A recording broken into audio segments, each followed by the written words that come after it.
So like they could be lying, but what I'm saying is like I'm just assuming You just said they could be lying. Even the quotes themselves, those people don't allege that. Just the author of the book does, based on the quotes. Not like that affidavit that we read earlier. Nobody is making that claim in any affidavit or in any signed testimony or any sworn or anything else. Doesn't like any of that's made ever. The like reference 127, page 119. Page 119. The company was going, this has to do with the missed, this has to do with one, it's earned insurance, which is okay, but this has to do with the missed claims. This is a very, very, very specific thing of things that Go ahead. This is not like, this is nothing. This doesn't get me anywhere in anything. Like, even if everything she was saying was true, this doesn't get us anywhere in this other, like, it moves me literally 0.0% in any direction. These have to do with like soft tissue injuries that are unprovable on a scan or anything else. And they're just saying that like the companies are going to be like a lot more hardball against these things. And based on a review that I just read, and there may be more information out there, I don't even know if these are like real injuries. They literally definitionally seem to be things. The idea of forcing arbitration because they want to send a message, does that not seem at least a little bit like not sit well with you at all? I don't know. It depends on if they feel like the majority of these things are fraudulent claims or not. Even if they are.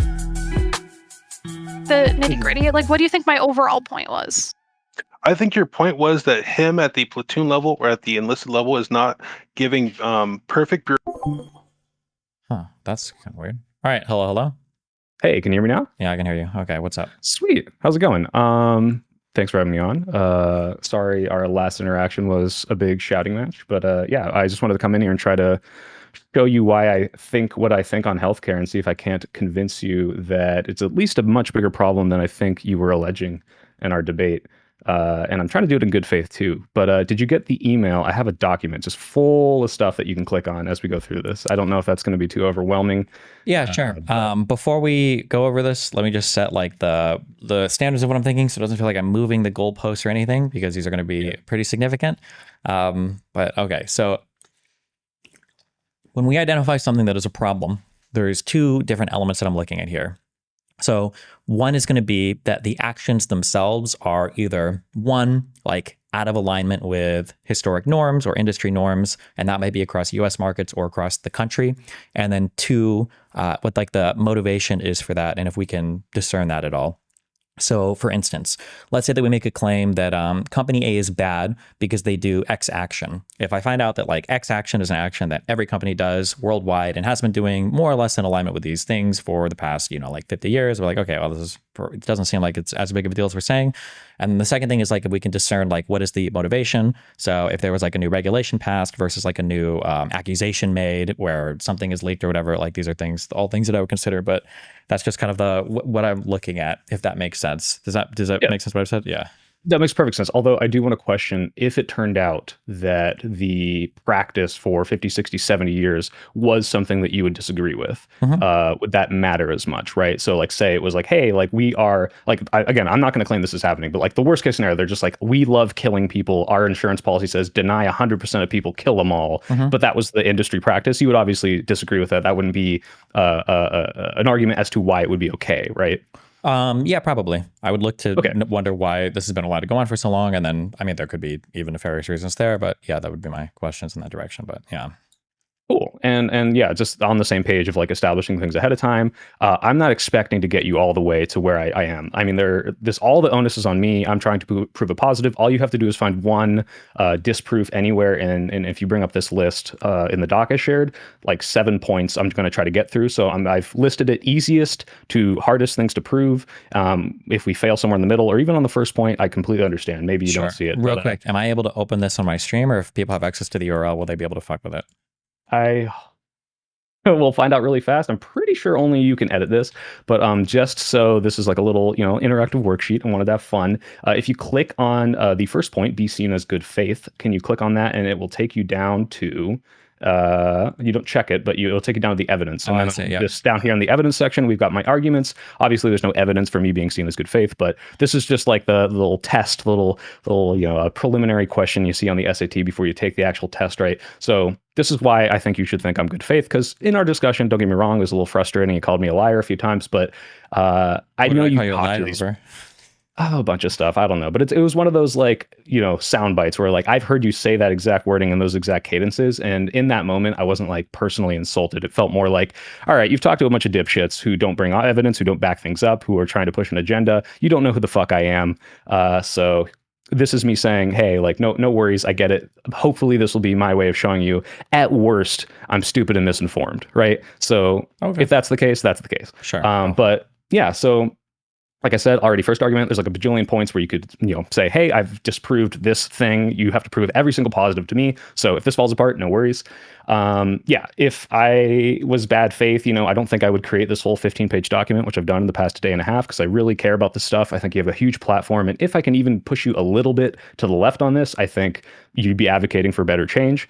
But on that note, I do want to say, before you go back and check that I'm good faith, what is your current healthcare position? I mean, obviously you think that there are problems, you want to change it, but like, what's your ideal of where America should be? Or is everything fine the way it is?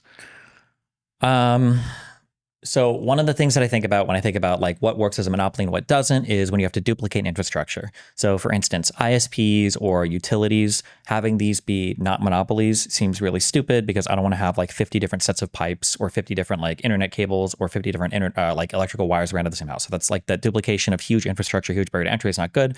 Probably should be a monopoly. Generally, when things are monopolies, they should either be very heavily regulated or just like made publicly available.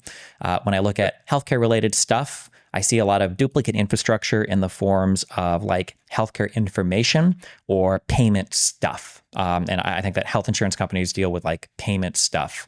So I feel like this is a good area for it to either be a heavily regulated monopoly or like a government run thing. So typically I'm in favor of some sort of, at the very least, like a public option, if not single payer when it comes to health insurance, because I think that government already manages a lot of healthcare related stuff in the form of having social security numbers, unique identifiers, having access to income information in the form of the IRS, the taxes, and having access to healthcare information in the form of like Medicare or Medicaid. So it seems like they naturally already deal with this type of stuff. They already have a lot of the information on file. It seems like they could very easily step in and be the sole insurer. So I'm generally in favor of that when it comes to, at least on the insurance and payment processing side, to have the government be the one doing that. And then in terms of like what that looks like to the citizen, I'm in form of some type of like government subsidized health insurance. I don't know if it would be income based or whatever. I know some people hate means testing. I don't really give a fuck as much about that, but there should probably be some form of income adjusted like copay or deductible. And these should scale accordingly to people's ability to pay. And yeah, basically something along the lines of that. Yeah.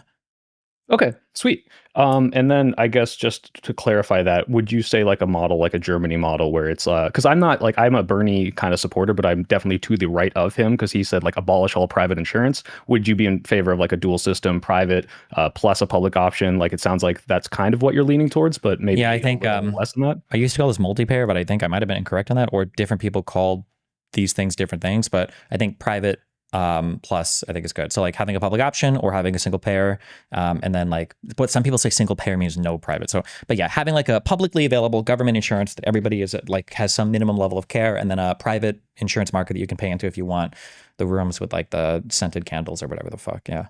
Okay, sweet. So it sounds like from the get-go, like we probably agree on where things should go. And this is, excluding any and all like assassination related conversation. This is just, hey, where do we want the country to be? There are problems now. We can get better healthcare, period. Yeah, that sort of makes sense. Yeah, although I would be very careful when I say better healthcare, because I'm going to disagree on what is possible, which is going to be, maybe we'll get into that more in the future. But so like, I have a contention that Americans think that we can have the same level of care for everything and have it all be publicly available. I think that would be extremely costly and would never happen. But that's a different right. The level of care would have to go down, right? There'd for be some people, at maybe least, more yeah. rationing. There'd However, be waiting times. Yeah, but we might say it's better because like the access is dramatically increased, and things that are probably more important, like preventative care versus getting like cancer treatments for a 96-year-old grandma who's probably going to die soon anyway. Like, I think that there's some form of like distributing healthcare to the population that's probably more efficient that would be better. Yeah, Obama death panels, which may or may not actually have to happen if we're going to give it to literally everyone for almost no cost. Yeah. Sure, yeah. But yeah, I mean, my argument would be... So I really like the panels happened anyway. Yeah, it'll just be on the health insurance companies or hospitals, but yeah. But okay, yeah. Exactly. And it's like, depends on the scale. But yeah, I'm glad we got that out of the way, because like, I think after that debate, a lot of people in my comments were like, oh, like, I can't believe he's defending the current healthcare system, when it was really, tell me if this is wrong, but you're skeptical. The whole reason I'm doing this is because you're skeptical that these unjust denials are happening to the degree, or maybe at all, or to the degree to which anyone is implying it happens. And then all the way down the line, that may or may not cannot justify someone doing something crazy about it. But like just in general, you're skeptical of people criticizing the current healthcare system in the ways they are, not defending it for the way that it exists and isn't able to help everyone, right? Yeah, basically that people misidentify what the problems are, and people, because of the misidentification of the problems, can't speak to good solutions. Yeah. Okay, sweet. All right, awesome. So yeah, that the only other thing for good faith, I mean, so just to tell you my name so you can know me, I'm Niels.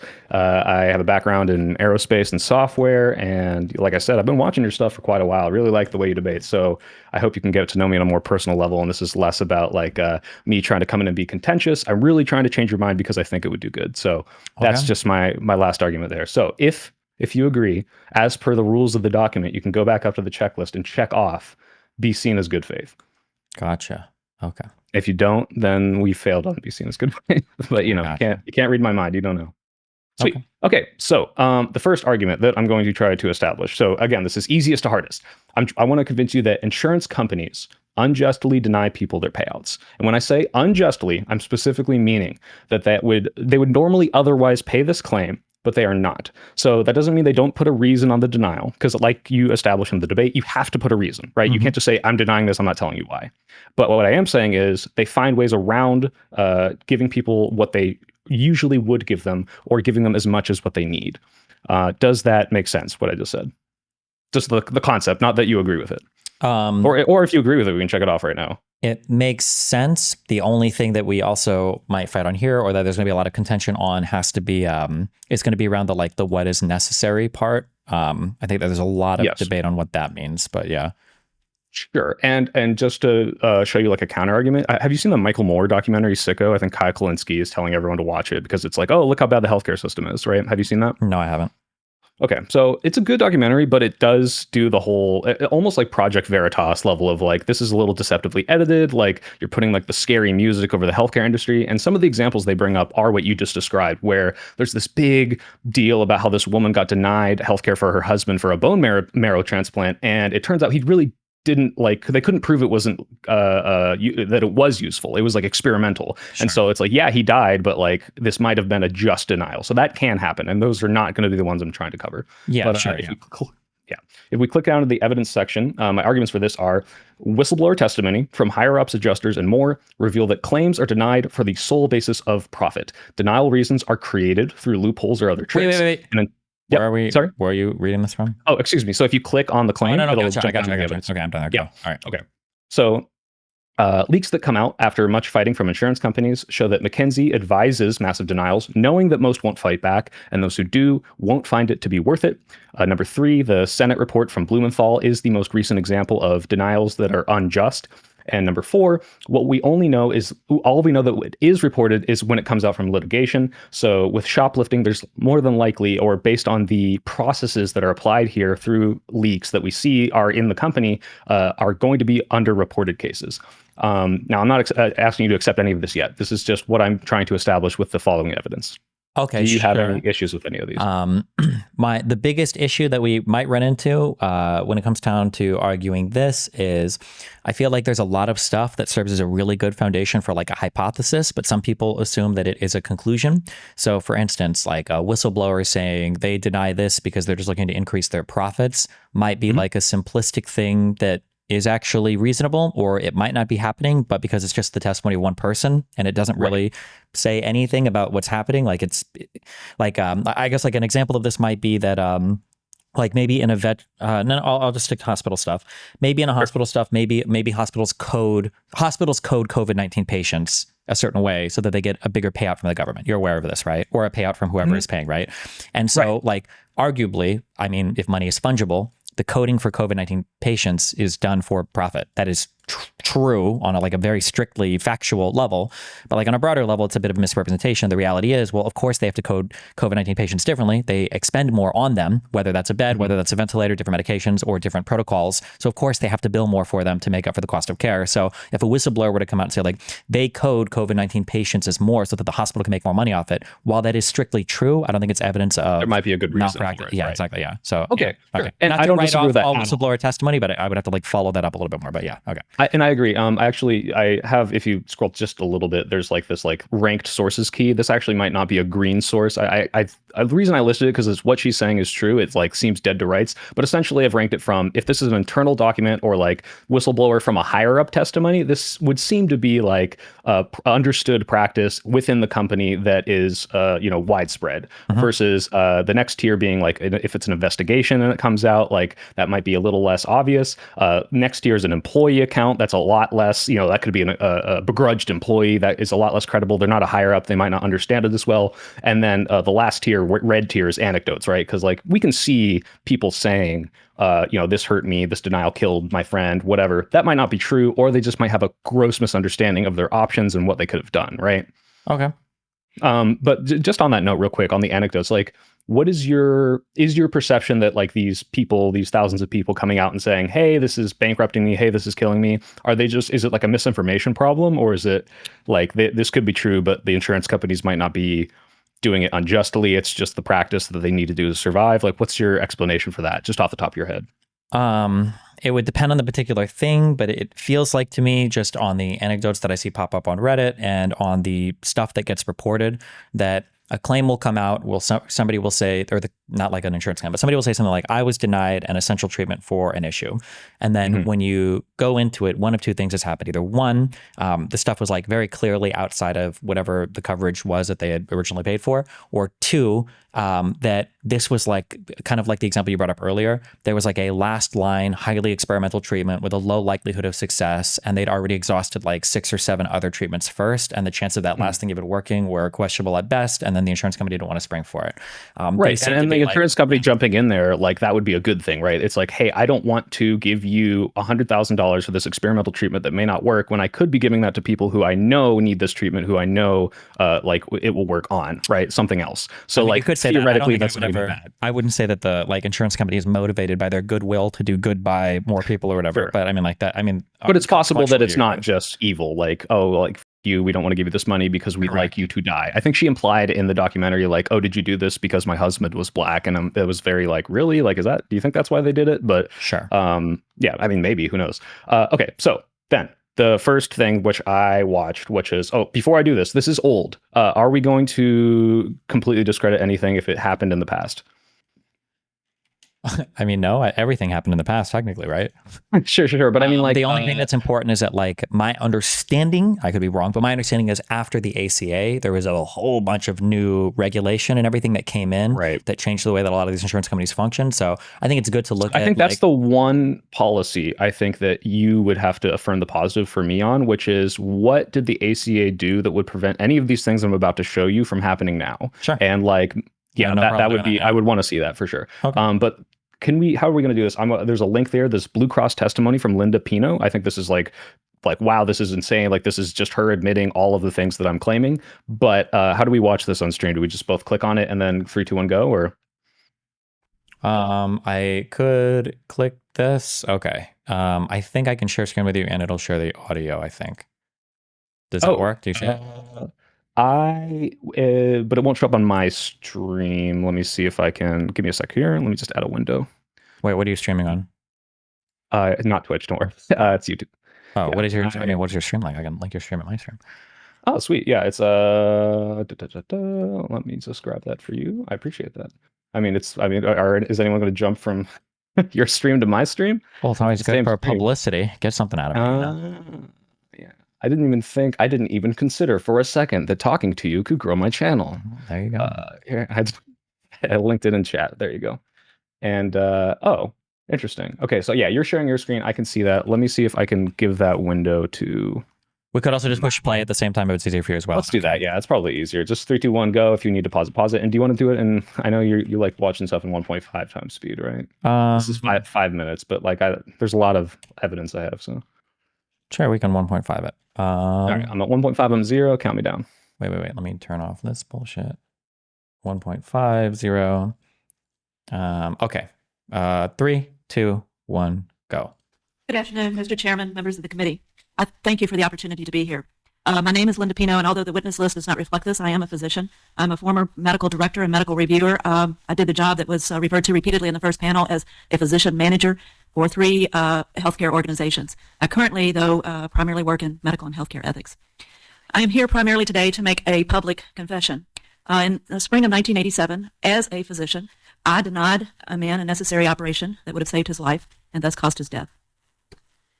No person and no group has held me accountable for this, because in fact what I did was I saved a company $500,000 for this. And furthermore, this particular act secured my reputation as a good medical director, and it ensured my continued advancement in the healthcare field. I went from making a few $100s a week as a medical reviewer to an escalating 6-figure income as a physician executive. In all my work, I had one primary duty, and that was to use my medical expertise for the financial benefit of the organization for which I worked. And according to the managed care industry, and I think we've heard intimations of that today, and we've seen this in at least 2 cases, it is not an ethical issue to sacrifice a human being for a savings, no matter how that savings occurs. And I was told repeatedly that I was not denying care, I was simply denying payment. I am not an ethicist whose primary background has come from the books. For me, my ethical issues were born in the trenches and fed by the pain that I have come to realize that I caused. And if I am an expert here today, it's because I know how managed care maims and kills patients. So I'm here to tell you about the dirty work of managed care. And this is the kind of straight talk that I wish Ms. Ignani could hear now. And let me explain to you the ways that I was a good medical director. I was regularly consulted by marketing on ways to change expensive benefits or change the language to give me loopholes to make denials when requests came. For example, in one plan, we were able to structure our investigational language exclusion so that I was often able to use it to deny just almost anything that was expensive and particularly out-of-network request. I turned pre-existing exclusions into a game, and as I tried to connect almost any prior medical complaint or visit as a reason to deny payment. There are many more things that I could tell you about, but ultimately, I was only as good, and I put that in quotation marks, as the doctors in my network, for it was their numbers that I needed to prove that I was doing my job. That meant that I did whatever it took to control them. Intimidation, hassling, humiliation, I have done it all. I have used inadequate and inaccurate data to create reports to get doctors to make their numbers better. In other words, decrease their usage. I have used economic credentialing to select the best inexpensive physicians and rarely correlated these with quality factors. I have helped design contract provisions to ensure our payment and monitoring schemes got the results we wanted at the plan, and I have threatened deselection to numerous physicians who were especially difficult or costly. However, there is one last activity that I think deserves a special place on this list, and this is what I call the smart bomb of cost containment, and that's medical necessities denials. Let me take you to the heart of managed care. Even if a plan denies all the other things that I could list, it is impossible for them to deny their use of this practice because it's vital to managed care. That's making medical decisions about access, availability, and use. And even when medical criteria is used, it's rarely developed in any kind of standard traditional clinical processes. It's rarely standardized across the field. The criteria is rarely available for prior review by the physicians or the members of the plan. And so even if a plan has a clear benefit package and has all the perks like free eye exams or free screening tests for cancer, other marketing ploys, the member's physician will never be the final authority on what his or her patient will get. And this might go unnoticed for simple needs like a regular office visit or a bout of the flu. But I can tell you that when something unexpected or expensive happens, it's like a bucolic pasture-turned battlefield. The landmines will start exploding everywhere.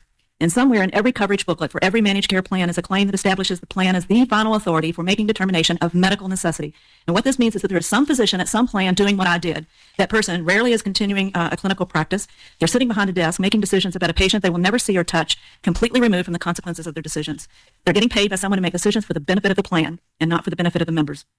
I'd like to conclude by saying, what kind of system have we created when a physician can receive a lucrative income for adding to the suffering of patients? I became a physician to care for, not bring harm to my patients. And I'm haunted by the thousands of pieces of paper in which I have written that deadly word, denied. Thank you. Thank you, Dr. Okay, so the reason I wanted to share that, and you're welcome to comment, is that it seemed to me, just to summarize for all the people who may have not had the 5-minute attention span, is that these denials are sometimes created, like you said, they have to have a rule for the denial, but these denials are created with loopholes or spurious reasons that don't really necessarily make sense. They are making these decisions to profit the company, not to help the people, and that's not just, obviously the company's for profit. It's, hey, intentionally do not provide people care for profit because it helps us more. And just in general, that entire speech just seemed to me wow, this is kill shot. This is exactly what I'm describing. Maybe it's changed by then, but what did you think of that? So so I'll just go do a couple of things that I had written down. So she said she's a physician, she's a doctor.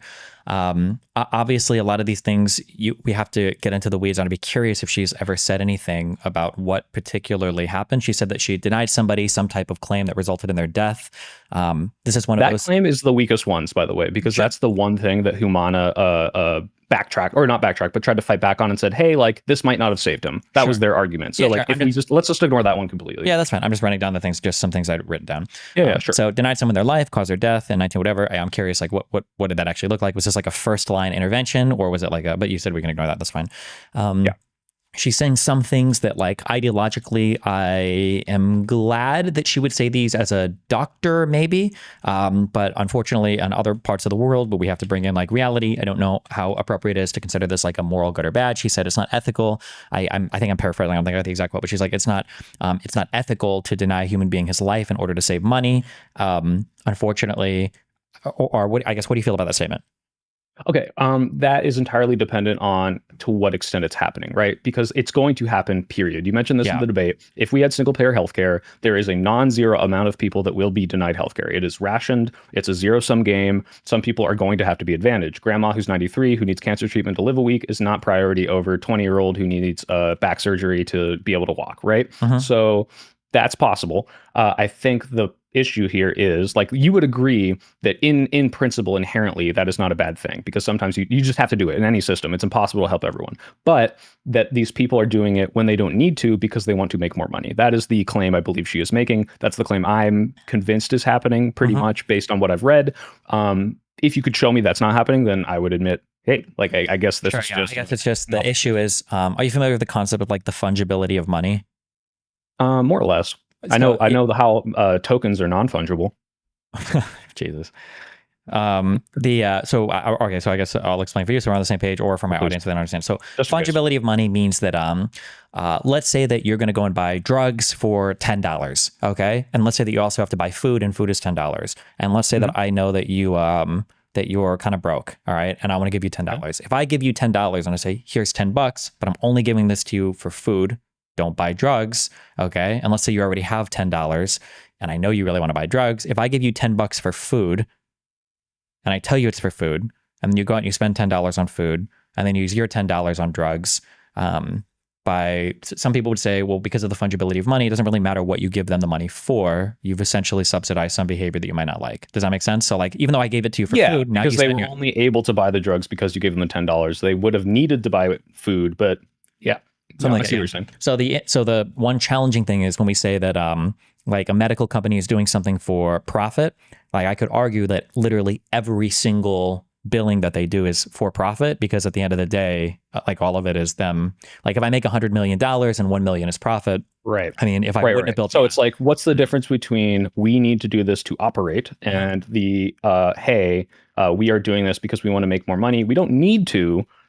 We're denying people because we just want to make extra money, right? That is the distinguishing factor here. Either you're doing it because it's the basic operation of your for-profit care, which I might argue is just like inherently, I don't want a system that does that. But let's just say like it's not malicious.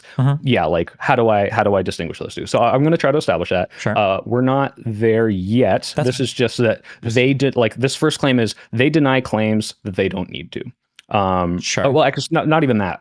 They deny claims more than they should, and that is what we're seeing here. And then I think the third one, or even the fourth one, might be that it's on purpose. Maybe, yeah, sure. I'm just right now. I'm still just going through the notes, that I took on the. Okay, gotcha. Go on then. So because like apparently, thanks for linking my chat, by the way. I see a bunch of your DGGers in my chat. I love you all, guys, and I'm not telling you what Amelia Earhart did. She knows what she did. Nice. So like supposedly, for instance, so for the patient that she referenced that was denied coverage, apparently like the insurance that they had like literally just didn't cover heart transplants. Right, exactly. That's why I didn't want to talk about that one specifically, because I think she might have been indulging in that specific claim. Maybe, It's more of the other claims. Yeah. She mentioned the part on pre-existing exclusions, which I don't think matter as much because of the ACA now. ACA, yeah. That's the biggest one that would have changed. So we can dump that. So since I've started reading more legal stuff, she brings up a word, and I would have to see this illustrated, where the word she brings up is loopholes. Oftentimes I find that when people say loopholes, they just mean like a thing they didn't read. Now, that's not to say that loopholes don't exist. I'm sure there are some, but I would have to see, and this unfortunately gets like very much into the nitty gritty or into the weeds. Like when we say loophole, that's actually really good. Yeah, go ahead. Let me stop you there, because I do want to ask. So let's say it is a thing they didn't read. So there are claims in that delay, deny, defund book that are some of the practices of the insurance companies are, hey, we know that if we let you know your rights to a lawyer will come in, you will pay for that lawyer, and you might get 2 to 5 times more on your claim than you otherwise would have. So it is company practice, and this is later in the doc, but I want to bring it up now. It's company practice to try to do everything in our power to omit the fact that you have a right to a lawyer, and in fact, drive you away from getting a lawyer. None of that's illegal. It's not technically lying because you're not telling them they can't get a lawyer. But I would consider that unethical practice because you are trying to steer someone away from their, their legal rights because you know it'll make you more money. What do you think about that? Like, is that a loophole? Is that like, how would you consider that? I mean, I wouldn't consider it a loophole. I'd have to see how that plays out because I mean, I feel like this could apply to literally almost every single thing in life that you do with another party where you technically have the right to pursue legal representation and get it. But I don't know if everybody makes it clear to you that like if you want, you can go and pursue like legal representation. I guess I would have to see what that looks like in practice. Well, you know how like they read you Miranda rights when they arrest you? It's specifically so that you can never say, I didn't know I could have a lawyer. Like maybe not everyone listens to them. Probably most people don't. But the point is like, it is a legal requirement to tell you that you have this right, because if we don't, it might be tantamount to depriving you of your right. Because I understand what you're saying there. I feel like that's a really bad example though, because I feel like cops do engage in unethical behavior and that. Sure, they do. Because I think. And not reading your Miranda rights would be one. Sure. I'm not even talking Miranda rights or any weird lefty shit, but like for instance, when a cop is asking you questions, like if a cop comes up and he says, hey, can I look through your car? The cop probably doesn't have PC to do it, but they know that if they ask the question, you'll say yes, but citizens just don't know they have the right to say no. So you're literally just fucking yourself there. Whereas somebody saying that not informing you of the right to like go and buy a lawyer, like that's a whole bigger process, but I would just have to see how this plays out. Like there's a world where I agree with you. I don't think I would ever call this a loophole though. I would just say this is kind of like skeevy or unethical. Okay. In my mind, when I'm thinking loophole, I'm thinking like you've bought insurance and this insurance authorizes all transplants. And then you find out that like transplant actually means we'll transplant you into a different hospital, LOL, or like something like really stupid like that. That's what I'm thinking. So it's like legally it's not wrong, but you've really kind of skewed the reasonability of what those words mean. Something like that. Like if a good faith person is like doing what we would consider a reasonable amount of investigation into their policy, and that doesn't mean printing off and reading a 500-page EULA. Right. But it would just mean that like you've read through like the basic policy things. Like if there's something that you've missed there that you don't understand immediately, then I would say that that's unethical. That would be kind of like a loophole. Oh, so like the best real life example I can think of a loophole is phone companies will oftentimes say that we do not throttle your connection ever on a cell phone.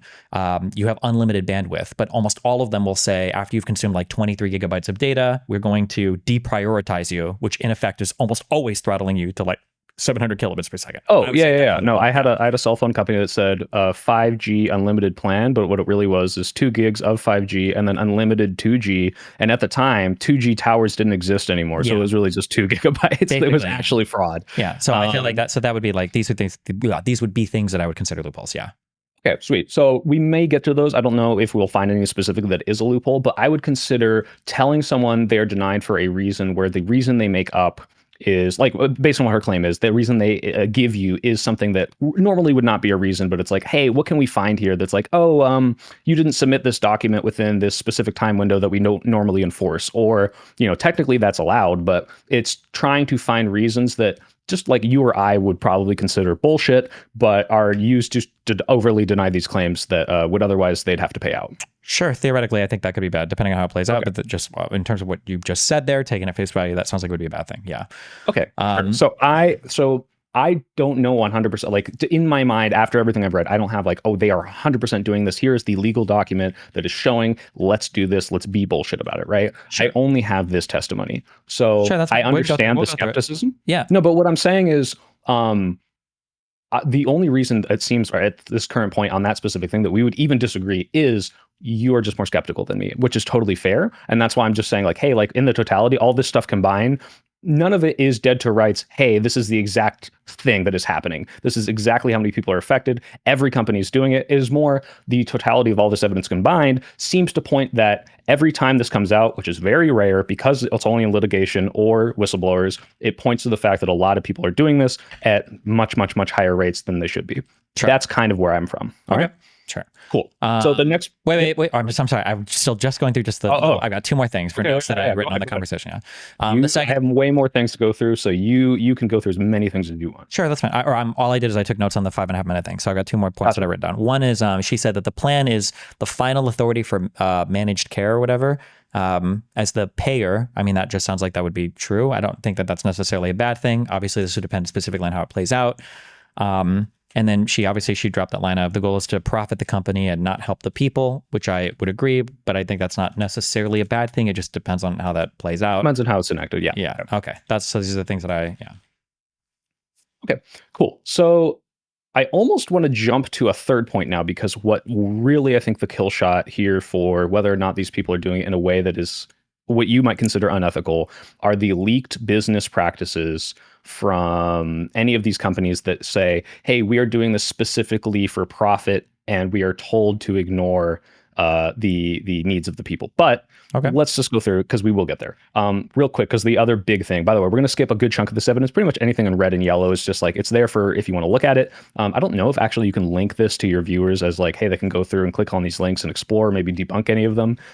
But yeah, they're just there for you. Okay. I'll link it at the end of the stream, because if you if a bunch of people access a Google Doc, sometimes it rate limits it and then we won't be able to use it. So I'll just sweet. Yeah, if anyone's like looking at my stream, they might type the entire URL meticulously, but that's fine. I have the URL shown as well. That's fine. But I'm just saying I don't want to spam it in my chats because it might shut the thing down. Yeah, but go ahead. Cool. So the second thing would be the AI denials in the Senate report, which you, I'm assuming you haven't looked at it again since the... No, but I read through about half of it on stream, yeah. Cool. So basically what I get from this is it suggests that Medicare Advantage insurers are intentionally targeting a costly but critical area of medicine. So that is important. Like, you're right. They are doing this because it is a costly area, but they're substituting judgment about medical necessity with a calculation about financial gain, which is to say they're prioritizing profit over whether or not this person really needs the care and what that will do to them. Sure. Can I, on the flip side of this, so this is again where the fungibility thing comes in. So we say substituting judgment about medical necessity with a calculation about financial gain. So the assumption is that that financial gain is for profits only. Would you acknowledge that if they indeed did fulfill every single claim about like post-acute care, that it would necessarily mean either premiums have to go up or less people would be covered? Necessarily, because maybe it's more not. expensive. It depends. Well, it has. Yeah, where would the extra money come from? Yeah. Well, that's the thing is like how much, again, that could be true. I wouldn't say it's necessarily true, just because what if the extra profit that they're getting from, like I said, I think they got like $2 billion in profit from this AI denial system from the extra claims they're denying. Sure. What if that profit could then, be directly translated to, well, maybe all of this could have been paid out to those denied claims, and the actual, what's the word I'm looking for? Bottom line of the company doesn't change, right? It's like, oh, okay, like we just made extra money. We don't need to be paying out these claims, or we could put that back into the claims that we denied. Does that make sense? Yeah, it's possible. At that point, I would start looking at the profit margin of these companies, which is already pretty lean, but it is lean. United Health, I think, has the highest one. And this is one of the 3 companies that is implicated in this. Okay. What margin did you read? Because I thought I saw 6%. 6%. Well, that might be the highest one. Are you asking me which company is the most profitable? Which healthcare? Or my understanding for UHC was 6% was their profit for 2023, which is pretty lean, I think, when it comes to. Compared to any other business, like insurance, like you said, is incredibly regulated. They literally have like all the insolvency funds that are regulated. They have like what they can invest in is regulated. They can't take risky investments. So like you're right, like compared to any other industry, this is ridiculously small. But in terms of comparing it to the other healthcare industry people, they have the largest profit of the healthcare industry. That was my understanding. Okay, we can look at those numbers, I guess, when that comes up then. But okay. Yeah, it's also not like that big of a deal if it's the biggest or like first 3. The point is that they make a large profit compared to others. Maybe it's not enough for them to pay it back in. So, okay. So I guess what you would need to see here then is, are any of these denials causing pain or care, or like, is it like a zero-sum game where they have to do it to help other people? Like, what would your assessment here be to see that this is unjust denial? What do you mean? Say that again. So, like, what would you need to see from the Senate report to say that, oh, some of these denials are unjust? Because what Well, I so read the is Senate report, none of this says that anything is unjust. This is like a hypothesis. So one of the things I said at the beginning of this is I think a lot of people take hypotheses and they assume them to be conclusions. What the Senate report did was the Senate report just basically ran through a whole bunch of numbers and percentages, and they basically come to the conclusion that it looks like there might be something going on here that's worth further investigation. I don't know if anything new has come out that has further investigated it, but like even the sentence that you've copied here is it just says it suggests that Medicare Advantage insurers are intentionally targeting costly but critical area of medicine, substituting judgment about medical necessity with a calculation about financial gain. this doesn't prove it. It's saying it looks like you're doing this. Yeah, it's suggesting that might be the case because of the numbers. And then it's also measuring that time period of like 2019 through 2022, where there's a whole bunch of weird shit going on in healthcare as well. Yeah. But this like is a good foundation. Yeah, sure. And it's a good foundation maybe for further investigation, but there's no conclusions about like improper behavior or even any accusations really of improper behavior, just saying that there's a suggestion that something bad might be happening here. Yeah. Okay. So then at the end of this conversation, if I get you, do you think I could get you to at least agree this looks incredibly sketchy given the numbers, given the one kill shot I think in this document is you are claiming that you're doing this to save on administrative cost. The administrative cost that you're saving is a couple million, and the number of denials that you're saving with is billions, right? So it's like a times 100 increase of what you're actually saving on and what you're implying that the reason you're doing this is. Would you at least see that as, hey, this is pretty sketchy, we should investigate this. This could be what you're claiming it to be, but it's not proven? Because I would agree with that. I don't have the dead to rights this is happening. I'm combining this implication, this investigation, with the people claiming this is happening to them, and it could be spurious. It could be just misplaced. I don't understand, Scott. Can you repeat again what you're looking for at the end of that? Say that again. I'm saying at the end of this conversation, would you at least say, not, oh, this is never happening. Maybe it's not happening, but this looks really suspicious. These people need to answer for this. This should be further investigated. And given this totality of evidence, it would imply, at least with a slightly more positive than negative implication, that this is happening to some degree. Probably, possibly. I mean, it depends on what you say when you say investigated. Like, I think that we should always be looking through, like, when you say investigated, that implies like criminal investigation, right? But it could just be that like these are numbers that we should always be digging through for like congressional statute or whatever. Like, I think it's always good to be looking at this because it's such a regulated industry and because it's so important to us that like it's always good to be digging through this stuff. Yeah, for sure. Especially if something looks weird or off, for sure. Yeah, and also, I mean, just intuitively, I know you don't like the word common sense, but you would know that, like, all right, if a robotic system who can't individual, like, case by case basis analyze, hey, is this worth or not worth investigating, is going to have some cracks in it. No malicious intent implied at all. Just, hey, this thing is not perfect. It's going to get it wrong sometimes, and that wrongness might deny people the care they need. Yeah. What was the question for that? Like that it might be worth. It's like common sense, like that could be happening based on the fact that this is increasing by, like, I think some of them are like 16 times more denials than they normally do, right? Like, it's like, oh, like, even if there are numbers that if they diverge enough, it demands an explanation, right? I would agree. Yes. I would think that this is a case. You don't have to necessarily agree. But sure. Okay. Yeah. Right. So going down, this is car insurance, and we can skip over this if you want to. But the reason, I think a lot of people shit on me and Papa for bringing up car insurance, but the reason we brought it up was because the idea is just to establish that any insurance company could deny you care that you should otherwise get, but don't because of some malicious or a spurious claim or denial, and that can cause long-term health effects on you. So the missed claims are the biggest one here. That's the minor impact soft tissue, or we call it whiplash normally. The reason I bring those up is whiplash, if not treated properly within 3 months, can cause long-term or permanent health effects. And it would seem, after we read through the McKinsey documents, which I'm not going to make you click on those, they're insanely verbose, but essentially this is what's claimed, and you can look into this later. They were denying missed claims in mass because they knew people wouldn't fight back on most of these because it's not worth it, because the payouts are so small, because litigation costs up to 50 to 100K. It's more worth it to the company to save by not paying these people out what they justly would have gotten had an adjuster come in and just said, hey, look, your claim is right. Here's your money. Do you want to look into this, or do you want to skip it over because it's not health insurance? We can look into it if you want. The big reason why I say car insurance and health insurance are different is there are a couple things. So I would say that I think that markets solve better for car insurance for a few reasons. One is because your car is a bit less, how do I say this? I don't want to say less important, but like the... I mean, it literally is, right? Like, if your car breaks, you're alive. So It depends it's on, got less I of mean, a if you have no way to get to and from work, that can severely impact you. But like, you don't need to like upkeep your Right. car theoretically as much. Like if I miss, like my oil change in my car, the worst thing that'll happen is the car breaks down. If I miss getting a colonoscopy when I'm 45, I might get like cancer and die when I'm 46. Like there are much worse penalties for fucking up with that. So I think that like car insurance, I think that markets sell better for this because you can shop around a little bit more for it. It's not provided through your job. You typically go online or you go whatever and you pick a company. So there's a lot more competition in that market. People are competing for lower prices. And then when an accident happens, usually you are in a better position to shop around or negotiate or figure out what's going on, as opposed to when a medical emergency happens. Usually you're much more limited in your ability to shop around. The worst thing ever can happen to your car, like an engine can fall off of it and you can literally get out and call around and, okay, well, who's going to tow truck, who's whatever. But if you're having a heart attack, you're going to be wheeled to whatever fucking hospital, and the majority of your medical expenses might be incurred before you're even awake.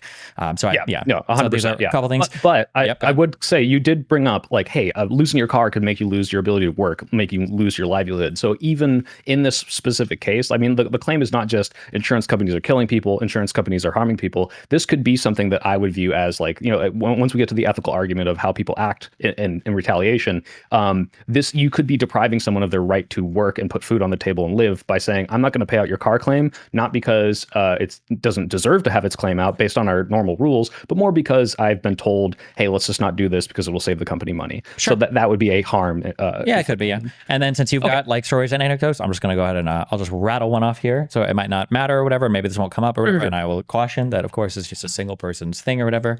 Okay. So just because I got several emails. I'm getting so many emails about the South Coast shit. But so this is a guy who says, just a little bit of insight and bias. He says, from someone who has worked the legal side of insurance, personal injury, and workers' comp, one of the debaters was up in arms about lack of treatment for whiplash. I think he's referring to you. If you ever work in insurance, you will hate whiplash claims. These are 55-year-old morbidly obese manual labor workers who insist that even though there is no noticeable persistent injury via imaging, that their neck still hurts a year after getting in a 25-mile-per-hour car crash that didn't even total the car. If you have actual injuries such as spinal disc fractures or compression, they show up on X-ray, CT scans, and or MRIs. I will be honest, I'm likely way too biased in the opposite direction, but when I hear people complain about lack of treatment for whiplash, my eyes roll into the back of my head. Second, there's you don't have to do this about anecdotes. This is true. So this is in the book. The reason insurance companies hate whiplash is because it's very hard to prove. A lot of people will claim this unjustly, right? So there is a probably, if I had to guess how many people are fraudulently claiming whiplash, it's probably higher than the average other thing that someone might claim for. And I mean, it's literally happened to me. I got in a car wreck. I rear-ended someone. It was my fault. He got out of the car. He said, hey, I'm totally fine. Like, I'm just going to drive off. I'm not even going to wait for the police report. And then 3 months later, State Farm tells me, hey, you're getting sued for whiplash injury or something. Like, this happens. Maybe he was actually hurt, but I'm sure this is a big thing that they're bothered by. And so that's why when you're in these companies and it's like, this guy's right. Like I would suspect he's the average kind of person you would see in this company who's not like, hey, fuck these people. Let's deny every single whiplash claim because they're all pieces of shit. It's like, hey, there's so many fucking fraudulent cases from these assholes who are just claiming money from, like, stealing. They think they're stealing money from the insurer. They're taking it out of our pockets because they can't prove it, but we have to pay them out. Let's try to stop that, right? So the policy comes from a let's stop injustice, but it is then applied to people who otherwise should be paid out. That's the way I'm seeing it. I don't think it's this malicious hand rubbing thing necessarily. Sure. Although we will get to the malicious hand rubbing. There's some stuff in here that's like kind of fucking crazy. I can't believe. Yep. Okay. Following you then. Okay, go ahead. Okay, sweet. So the two things real quick here are these yellow claims. Yellow, I believe, is from employees, so not higher ups, but I guess you could call these whistleblowers. These are just both source, but these are people talking about the systems, the computer systems that are used for determining these claims. Adjusters were repeatedly and severely criticized for using discretion and judgment and evaluation and adjusting these claims, up to and including them being fired for not going with I think those two systems are Colossus and Examinate is what it's called. That's with an X. So essentially these systems are taking in all the data saying, okay, based on X number of weights of what actually happened, we recommend that this should be pursued, not suggested for litigation, et cetera. And a human being will then come in and say, hey, well, this makes sense. This doesn't make sense. And if they say it doesn't make sense, they are, shit on for that. They're discouraged. So I guess I would need to know particularly what the jobs are. This just sounds like a standard job to me. I don't understand what there's a process and a procedure for handling a thing. If you're going against that process or procedure, you would need either a really good justification for it or you would probably get in trouble. That seems fine. Yes. So I guess that would be combined with the evidence that what is said and claimed. I don't know if I have this quote right here. It might be one of the later ones, but more often than not, these systems are going to favor the company when they not shouldn't necessarily. It's always going to be like a house always wins thing. So the next Sure. quote was, So just to be clear, the systems will always favor the company, because if it's not favoring the company, then it's just paying out every single claim anybody ever makes, ever, always, right? Like insurance companies aren't going into It's people's saying lives. like when it's Insurance companies aren't going into people's lives looking for, hey, we're just calling you today so we can pay, if we can pay money to you for anything, right? An insurance company's never doing that. They're only getting a claim from other people. The only thing they can do is accept or deny. They're obviously not going to accept every single claim. They're going to deny some percentage of claims. So any system is necessarily just benefiting the company because they're looking, so of course, it's tautologically. sort of. But that's why I bring up Chubb, which is this like one of these like outlying examples of they are literally the, hey, let's see what we can do to pay as many claims as physically possible companies. They're like a little more expensive because of that, but they are like constantly trying to pay people out. They have like the greatest like rating of like consumer to insurer like relationship. So this is possible to do. Maybe Sure, it's but not. I guess it's going to be this company. These are probably way more expensive to pay premiums for. Yeah, exactly, way more. But what I'm saying is it's not necessarily true. But sure. But I think also it's not just, hey, let's always pay out the claims. It's more of if the computer would ambiguously say like, hey, you're on the limit of whether or not this should be flagged, just always deny it. But regardless, that might be reasonable based on the system. Okay. But yeah, this is but specifically, this is adjusters find that the computer is getting it wrong. As in, normally before we had this system, we would have approved this claim. Now the system, specifically this computer system, is telling us not to. So it says, my vast experience in evaluating claims was replaced by values generated by a computer. Dietz said in court documents in response to the suit. More often than not, these values were not representative of what I experienced as fair and reasonable. As such, it became difficult to settle claims, and it was at times embarrassing to even make the offer that Colossus, this is me, Computer System for Claims Adjustment, recommended, knowing it would be rejected and suit would be filed. So what this establishes to me is these computer systems get it wrong a lot. They know it gets it wrong a lot. Wait, real quick. Why would we assume that the computer system that I imagine is working on a much, much, much larger data set, why would we assume that that's wrong and that Dietz himself is not wrong? I mean, I could find more quotes because those are always going to be anecdotes, but my understanding of how these computer system works, and maybe this is an intuitive view, when you're analyzing a large data set, you have to segment everything into some sort of category, right? So based on these 5 events, you're probably in this category. So you had 4 people in the car. Oh, it's a multi-person suit. Oh, you had an old car. Oh, it's an old car suit. And you have to categorize everything into these groups. And then based on that, you've got some algorithm that analyzes them all. But just intuitively, tell me if this doesn't make sense. You're not going to be able to fully rationalize every bit of that information the same way a human would. And what these adjusters are coming out and saying is, hey, more often than not, this would seem like something I would have approved in the past. This computer system saying no, and we were told we can't go against it.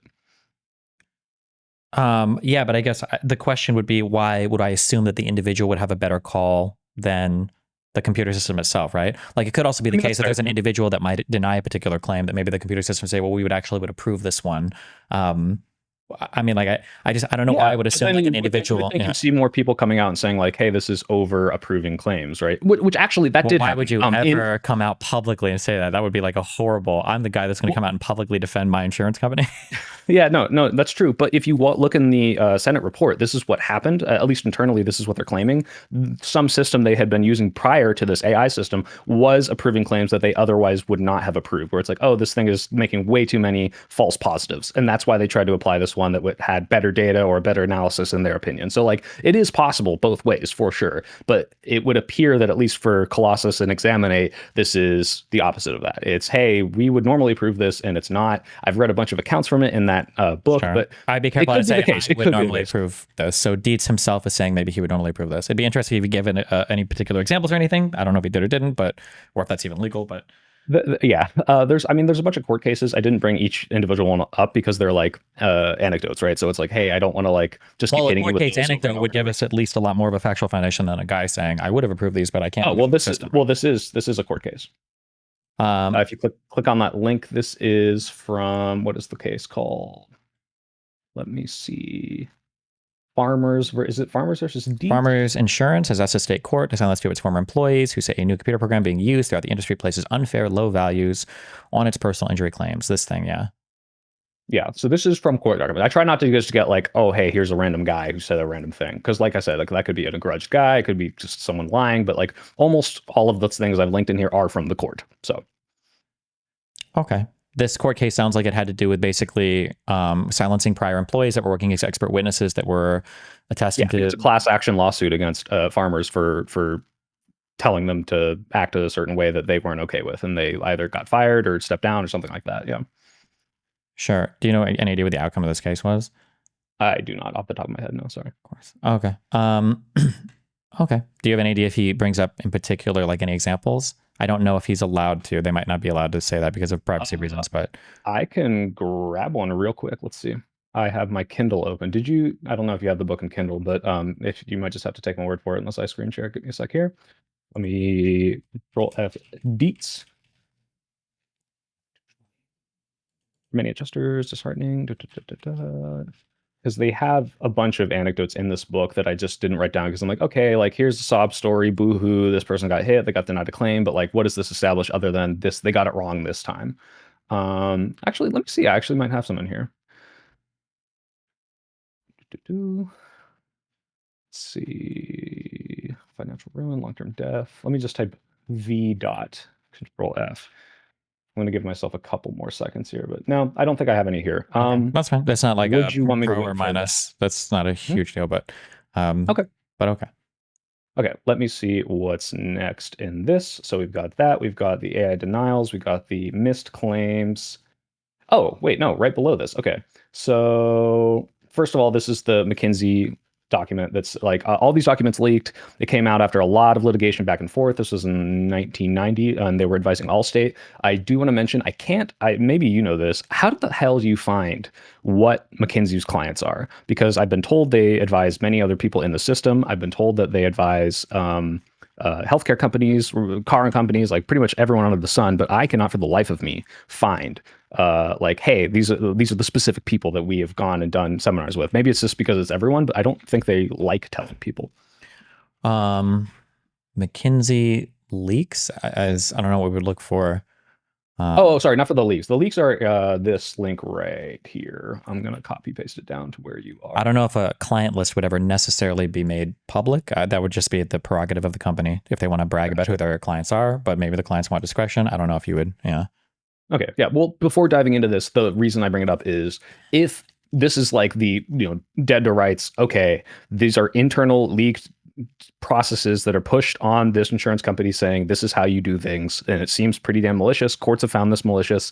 I would assume, although it might not be fair to assume, that they do similar types of consulting at other companies that have done this ad, but maybe they stopped since then. I don't know. It just seems like, all right, like after everything that's come out with the oil industry, with the opioid industry, like that McKinsey has advised on, like they seem to still kind of adhere to this kind of scummy bullshit. Well, sure, but I mean, I'm sure they probably advised like thousands of clients, huge companies on a lot of things. I'm sure some of it probably didn't all do bad. Yeah.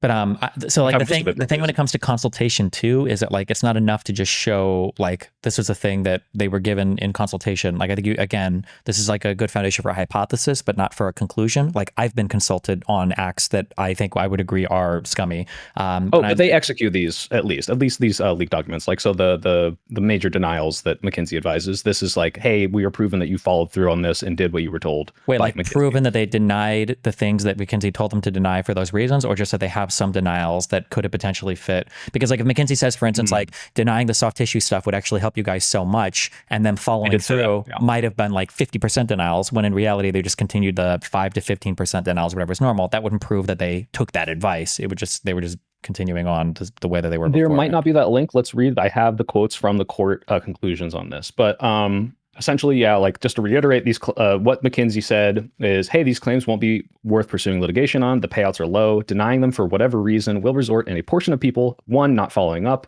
2, not knowing that they can follow up, and 3, if they do following up, not doing it because it's not worth the time or money. Sure. Can you do you have like a link to the case or whatever where these quotes come from or anything, like to see what the actual case? The documents themselves are that link. The cases are below. So, for example, the first one we're going to look at is Crackle versus Allstate. Okay, which document do I have to read that thing? Which one is it? Oh man, I actually was like, it's like 150,000 pages. I can't find the specific page on this. I just know that I'm trusting that the court claiming that these documents show what they're claiming to show are there. Sure. Okay, real quick, what was the claim over? I can just Control F and just see if I can find real quick. Oh, trust me, I tried. But it's essentially, if you look at these documents, by the way, I don't even know if this is all the documents because of the links in the book to what the documents were have been taken down from the McKinsey website and the Allstate website. So this is just me like finding some archive off of Reddit. This could be not incomplete, but essentially the specific claims for this specific thing is the massive denials of missed claims to make money and to, I think the quote is, exploit the economics of the practice of the law. So there's also 4 links in that link. Don't waste too much time on it. I did, and I couldn't find it. Well, then Maybe my there's question would be then, but then what is the, because we have a claim here. These claims are not worth pursuing litigation because they are low payout. Thus, denying them for whatever reason will result in a portion of people not following up, not knowing they can, and if they do know, not doing it because it's not worth the time. So the claim here is that part of the consultation that McKinsey provided was essentially a way to, in bad faith, scam your clients because they won't pursue things in litigation. And that's that claim will be established in the court conclusions because that is what I'm relying on, not the specific documents because I could not parse through it. Yeah. So if you're okay with that, can we just go to the Crackle versus Allstate? Sure. Yeah. So in Crackle versus Allstate, they quote said, Allstate's conduct was so egregious and abusively defending missed that it fashioned a new rule of law to provide a remedy. The insurance company has decided to draw a line in the sand on all cases like this. The court then posed the question, am I to understand that nothing I might say or point out to you would have any impact on your decision to consider settlement or not? The answer to the court's question was yes, which is to say, hey, we are employing these bad faith, let's deny all of these as much as we can tactics because it makes us money. We will not even take into consideration anything you say to us. Well, that's one way of phrasing it, but another way of phrasing it might be that they felt like that this had literally nothing to do with the law at all. This is just the policy of the company and nothing that a judge says is going to change the way that they run their company, assuming they're not actually like breaking the law, right? Well, I don't think this, well, first of all, I mean, I think this was found in favor of Crackle, but I would have to see like, what is this? Like, what is he, like, what is this in response to? So like the court then posed the question, is this going to be in like a deposition somewhere or is it going to be? This link, but let me grab this. Is this the Oregon? Here, let me just grab up Crackle versus Allstate and throw that in there for you. This is yeah, I've got a court. Yeah, it's the very first one that should come up, I believe. Yeah, casetext.com or whatever. Yeah, that's what we're looking at. Okay.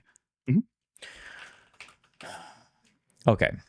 The court is well aware that sanctions issued under Rule 16 are to be appropriate and just. Hold on. So like rule of procedure, what is this? Arizona Rule of Civil Procedure. Wait, real quick, where are you?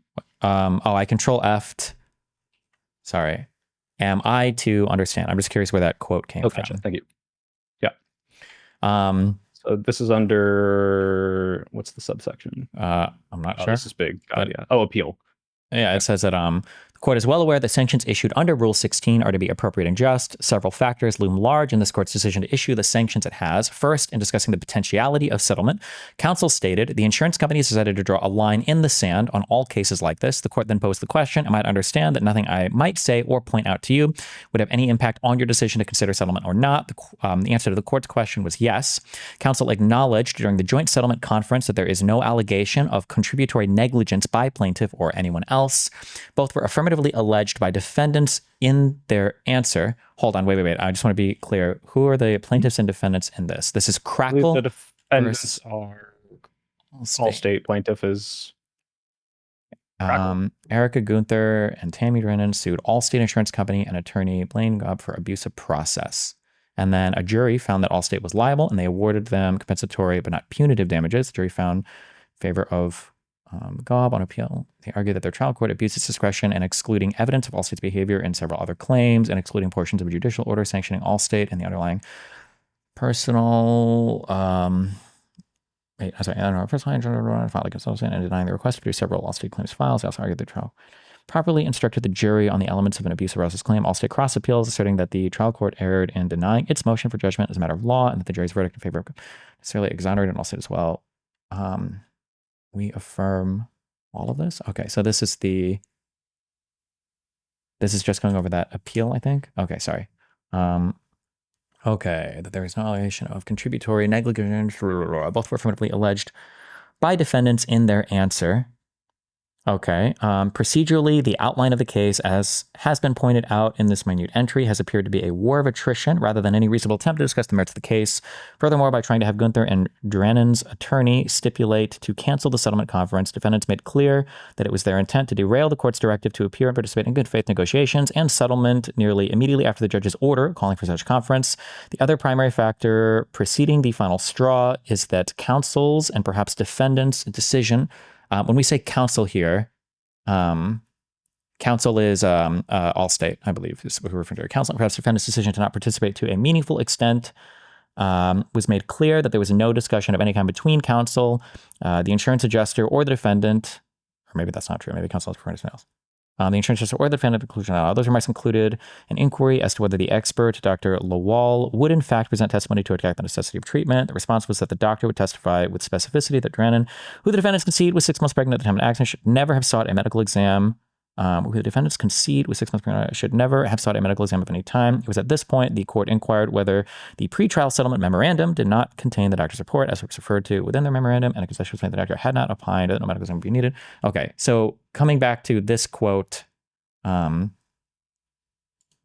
we trying to understand that nothing? Yeah, what so are we trying to prove? Based on what you just read, maybe tell me if you've interpreted this differently. It seems that there was no open space for any sort of back and forth on these sorts of claims. They were just denying them outright, and it would appear no that I would say this quote here only refers, it is specifically fighting on this case with regards to this particular settlement. Nothing to do with sure. Yeah, it might not be establishing a massive procedure for the whole company. This is specifically this case. Yes. Okay. So if we're trying to show that the rest of the companies did it, I have a couple more court cases. I don't know if it's going to prove that. I guess what you were trying to establish, what you said at the beginning, did they follow through and do this on a massive scale? I think the only thing I could point to that would show that is the amount of money they began to make from the denials of these missed claims. I don't have that number in this document, but I do remember reading it. That would be the only thing that I can apply. So my argument would be, McKenzie comes in, advises mass denials of these claims. It would appear that those mass denials do go up, maybe not to the extent McKenzie referenced, and they're making a lot of money off of it. And you would stop at, tell me if I'm wrong, you can't show that they did this on the massive scale that McKenzie asked them to. Maybe they just increased it, and that's it, right? I guess so. I'm trying to think from your perspective, like evidence that there is an improper denial of claims going on.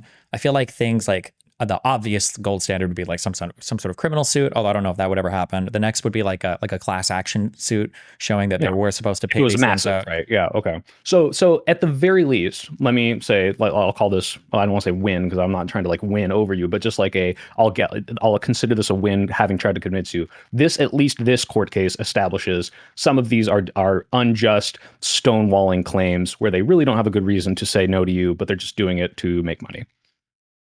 Just this one case. I mean, it seems like they lost the case, so I don't know exactly why Crackle lost the case, or Allstate lost the case. Allstate. My understanding is it seems like Allstate lost the case. So in this case, I would guess that at least a jury decided that they were improper in settling this, or in refusing to settle or pay out a claim. That's what it seems to be the case is. I said that hasn't. I don't know the case, but it seems like for sure. Yeah, that doesn't establish widespread yet, not at all. I'm just saying, is it like, because this is the point we're still on. This is the longest one, the most evidence, by the way, for everyone watching. Like, this is going to get shorter as we go on, but just this one is, hey, can these people deny just claims? And it seems, at least in this one, they can do that. It might not be company policy, although I would think it would be based on the fact that they seem to increase them after McKenzie advised, but maybe not. I can't prove that. You're totally right on that. I'm just trying to establish that this at least happens. It's not never happening. It maybe not be as wide as people are claiming, though. That's totally okay. Although, I mean, I would immediately grant that right at the start. I'm sure. Yeah, I'm sure this happens. Yeah, even in the health insurance industry, I'm sure there have been cases where a health insurance company, even UHC themselves, has probably denied a thing that was challenged in court,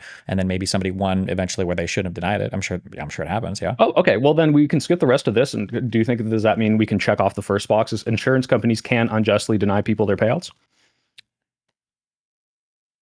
Just like on any scale. That's that quote. Right, like I said, I'm doing this easiest to hardest because we're going to get to this is not uncommon, but I have not established that to you. I'm not trying to get you to like, this isn't a gotcha. This is just, no, I understand. Like, I mean, like, it's like if I were to like get you to admit that like you do agree that like black people can kill people without like good reason and be held accountable for it. Like, would you say If yes I to laid that? it out in this document, it's like, can a black person kill a person without good reason? Yeah. But like, I'm not that, it's Mhm. weird to check that off because I wouldn't, in out of context, be want to quote on that 100%. Yeah, I see what you're saying. Sure. But that's why I'm like, saying this isn't a I'm sure, gotcha. Like, I mean, just by a numbers game, I'm sure that there have been claims that have been challenged that are not like that end up not winning in court. I'm sure, right? cool. That's Yeah. all this one is. This is all I'm trying to establish. We're not Okay. at the other point, and this is not me winning. This is not me having convinced you. Yeah, no, This it's is fine. just It's good. You don't have to qualify. You're good. Yeah, sure. well, I want to because in case you're trying to like not save face for your audience, but essentially say like, look, this is not me conceding the entire point, which you're not exactly. This is why I built it up I from buy these more sources. bullets than anybody in the world. I don't care about fighting a bullet. You're fine. Go ahead. Okay. Not as many as Brian Thompson. Let's see. Okay, so the next point. So I'm sorry, I didn't click up here. Did you check off the second one? You did. Okay, cool. Sweet. So the third point is, and maybe we can check this off immediately. We don't even have to go into this. Yeah, I would automatically agree with is this. It could cause financial ruin or serious long-term harm, or potentially death, depending on how you define death. Sure. yeah, and specifically in the post-acute care one, this is what I guess just on this point, how we can extend this to what would I say, like a more common practice. I don't know how many people this applies to, but in the stat, and you can see in the green highlighted thing under this evidence, the stat investigation, which is the thing that kind of led to the Senate report. So stat, if you don't know, is like a media corporation that went in and tried to investigate NaviHealth, and that's a subsidiary of, or maybe a sister daughter company of United Health, to see like, hey, what are we cutting off? Who are we denying this post-acute care? And in those specific cases, they see, all right, some of these people, like you said, Medicare Advantage, it could be supplementary or it could be a replacement to A and B, but people that are denied post-acute care can die from it, and on a massive scale, depending on what it is, right? So if it's just, physical therapy or some crap, probably not. But if it's, hey, I need these antibiotics every day, and when you deny me today, I now have a week to find a new health insurance plan, but I might not have my antibiotics, right? Sure. So I'm going to go by, I'm leaning again, unfortunately, so much of this is anecdotal, but I've had a couple physicians email me this, that when we talk about like post-acute care, post-care that's being denied, that it's generally not in the form of like, this patient is septic and he needs to be managed somewhere, or this patient, like you said, needs antibiotics, something like that. Generally, it's in the form of like, this patient needs physical therapy. A doctor might recommend them to physical therapy like place so they can stay out for 6 weeks. Yeah, but in reality, that's the majority, right? But in the reality, the insurer says like they can probably do this physical therapy at home, so they would get like a visiting nurse or something instead. They would do something like this. It's exactly. not. Yeah. I'm only bringing that up because you just gave the example like they need antibiotics and now they die because they're being discharged without it. I don't believe that those are the kinds of denials that they're doing. So that's not a majority. I have not two even anecdotes. Majority. I don't think that that's the rule at all. That if it's something that's literally going to lead to your death directly like that, then not only should that not be being rejected, I don't even think a hospital would discharge a patient like that. I don't think hospitals would ever discharge somebody like that. Yeah. But as far as the two anecdotes that I found in the stat stuff, it seems like at least something that severe is happening. So if we scroll down to the next yellow thing, say patients who are sick and need daily infusions may not have alternatives. Hold on. Does this look yellow to you or orange? Yellow orange. I mean, not. Okay, this is very orange to me. So I'm having a red flag. But sorry, go ahead. You're good. Yeah, no, I'm colorblind. I'm untrustworthy. So it said, this is just a quote from the stat article. I've archived all of them. You can see it below. In 2021, employees raised alarm. So this is like on a massive scale, right? Like the employees plural are saying, maybe it's only two, raised alarms that efforts to bypass the algorithm and pay for longer rehab stays were getting slapped down at higher levels of the organization. Multiple cases involved patients who were still so sick that they needed daily infusions to treat infections. Now, what happens when that doesn't happen? Maybe it's death. Maybe it's exacerbated circumstances. But what this is showing me is that if you need a daily infusion and you are denied care, maybe you could find a replacement. Maybe you have to pay out of pocket. Maybe there are alternatives. But if you can't get those in time, as in the next day, bad things will happen. That is what this quote is establishing. That would be very surprising to me. I would have to dig into that a little bit more because that sounds like that seems like it wouldn't be the case. But I mean, I would have to see. What would your skepticism here be like? The patient is so sick that they needed daily infusions to treat an infection. I don't even think insurance would come into play there. I don't think that a hospital would discharge a patient like that. Like, I don't think that forgetting insurance or anybody even ability to pay, I don't know if a hospital would discharge that patient. Okay, maybe not. I mean, I don't have the exact quote that said, and then we discharged them and they died. The next quote, again, anecdote, the one in red, is this kind of story about how something kind of happened in this case. And we'll just read through it, and maybe this is establishing what you're looking for, maybe not, but can I read it too? Yeah, where are you at? Yeah, so down below in red, the claim is even without death, immediate denials can cause severe health outcomes. So and I spelled severe wrong. And I spelled it even wronger. Can I read it? Yeah. Okay, so but the concerns voiced by NaviHealth's former employees echo the experiences of family members on the receiving end of denials. People forced to watch their loved ones suffer after being cut off from care prematurely. I felt like we were targeted, said Gloria Bent, 78, the widow of Gary Bent. Now, before I get through this, he did not probably die from this. He died like a few months after this happened. A retired physics professor at the University of Connecticut who needed rehab care after undergoing brain surgery to remove a cancerous lesion. She said she successfully appealed two of NaviHealth's attempts to cut off payment for her husband's stay in a skilled nursing facility in July 2022, but the company's third denial stuck, and her husband was sent home with a fever and a throbbing pain in the head and neck. She gave him the Tylenol and tried to keep him comfortable, but the next morning we could not rouse him, Bent said. When we were able to rouse him, he did not know who he was, where he was, or who I was. Now, maybe he was just old. I'm assuming that was not the case before. She called the emergency help, and her husband was taken to the hospital where he spent 3 weeks recovering from bacterial meningitis. And then, yeah, he died months later, but I don't think that was, maybe it was because of this, but this appears to me of, hey, we immediately cut them off. We sent them home.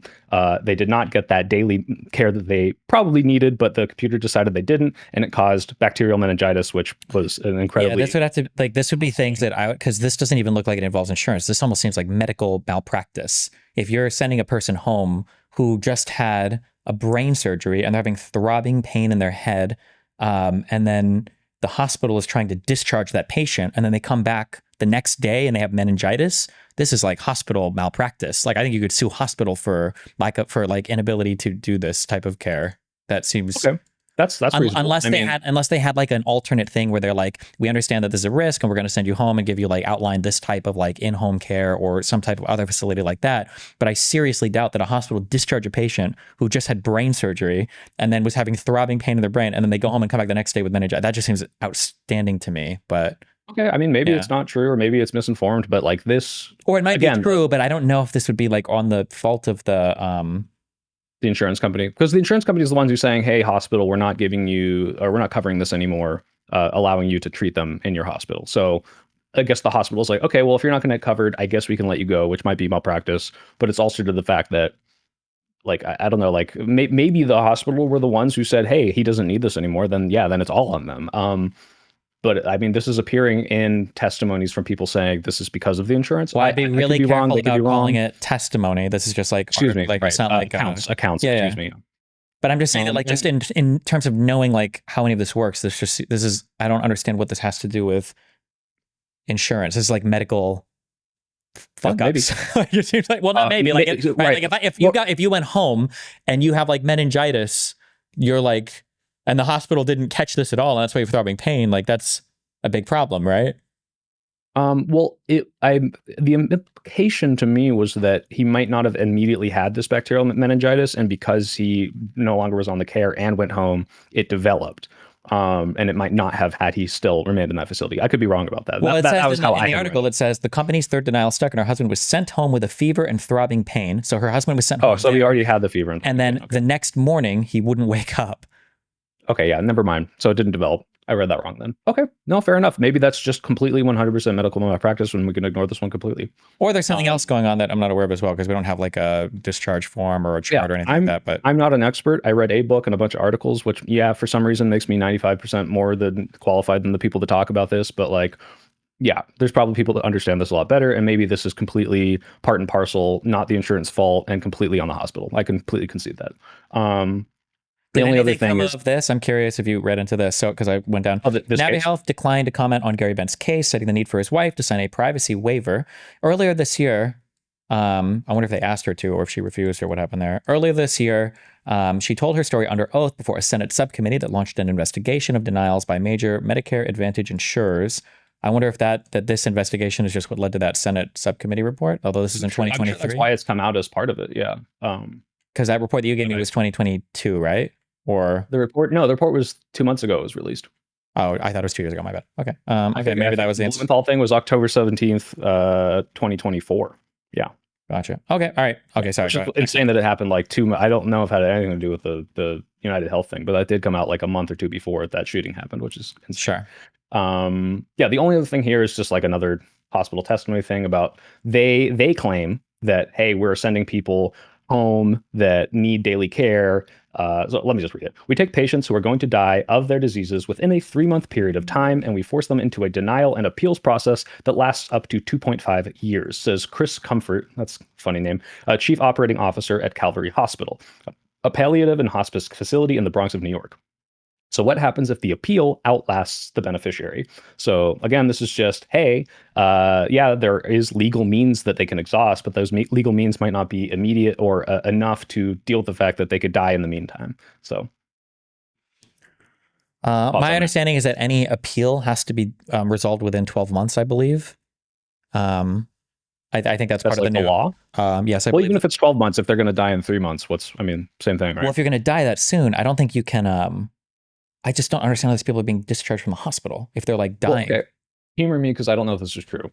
Let's say I'm taking a cancer drug that suppresses my tumor, and they say, "Hey, we're not going to give you this drug anymore. Insurance has denied it." Like, that's not something a hospital would be like, "Yeah, here's your free cancer drug." It's not like you're bleeding out and they need to operate. It's like, "Oh, I need this to alleviate my long-term symptoms," and that's not something they might just hand to you if you went into the ER, right? Handed the ER, no, but provide treatment at a hospital. I guess I'm not 100% sure how something like that would work. I don't know. Like, do you know, I guess this is another one where it's like, can you give me a positive? Has anyone ever had a long-term condition that requires not an operation or like a doctor treatment, but like a medication or some sort of treatment that without it would not cause any immediate harm, but will end up killing you because of a tumor or like developing, I don't know, like if you didn't take your PrEP or something, like, and you get HIV, like, you know what I'm saying? Like, there must be some things where like the hospital or the doctor does not see it as an immediate necessary emergency that they will deny through insurance, and you can't just go to the hospital and get treated for it. Like, yeah, they're going to get you if you've got a gunshot wound. They might not give you this drug because it's like, look, this is really expensive. We can't just hand it out to you if you don't have insurance. Yeah, I'm not sure 100% what that process looks like.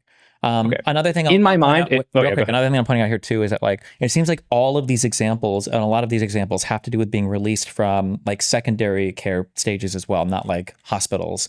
But like, so like that last example you gave was a guy being discharged from the whatever that rehab facility was, and then this one is being released from a palliative and hospice facility in the Bronx. Yeah. When they say we take patients who are going to die of their diseases within a 3-month period of time, does he mean they're going to die if they're released, or that they're going to die anyway? I think die if they're released, unless I'm reading that wrong. That could be wrong, but doesn't hospice mean hospice is basically when you go to hospice is end of life care? Yeah. Yeah. So I'm curious what he meant when he said that here. Yeah, if they're going to die in 3 months anyway, I would consider this way less ethical, because this is what we were talking about, where it's like, look, if we can save costs on people who are like 3 months away from dying, and give it to people that are 20, like, I'd obviously think that would be the right decision if it's a zero-sum game. Well, sure, but I mean, like the guy that you're quoting here for the second thing is Chief Operating Officer of Calvary Hospital, which is a palliative and hospice facility in the Bronx. Like, that's what it is. Like, actually, that's what is palliative? That's not a word. I know. Palliative care is specialized medical care that focuses on providing relief from pain and other symptoms of a serious illness. I don't know if this is meant to be. Oh wait, hold on. Yeah, I don't know if it's mutually exclusive from the hospital. I mean, I literally, if you Google it, there's like a Venn diagram. But specifically, I don't know if his facility is. Hey, some of these people are not going to die if we treat them. Some of them are going to die anyway. Okay, for palliative care, I think it's not the assumption that the person will die. For hospice care, I believe it is.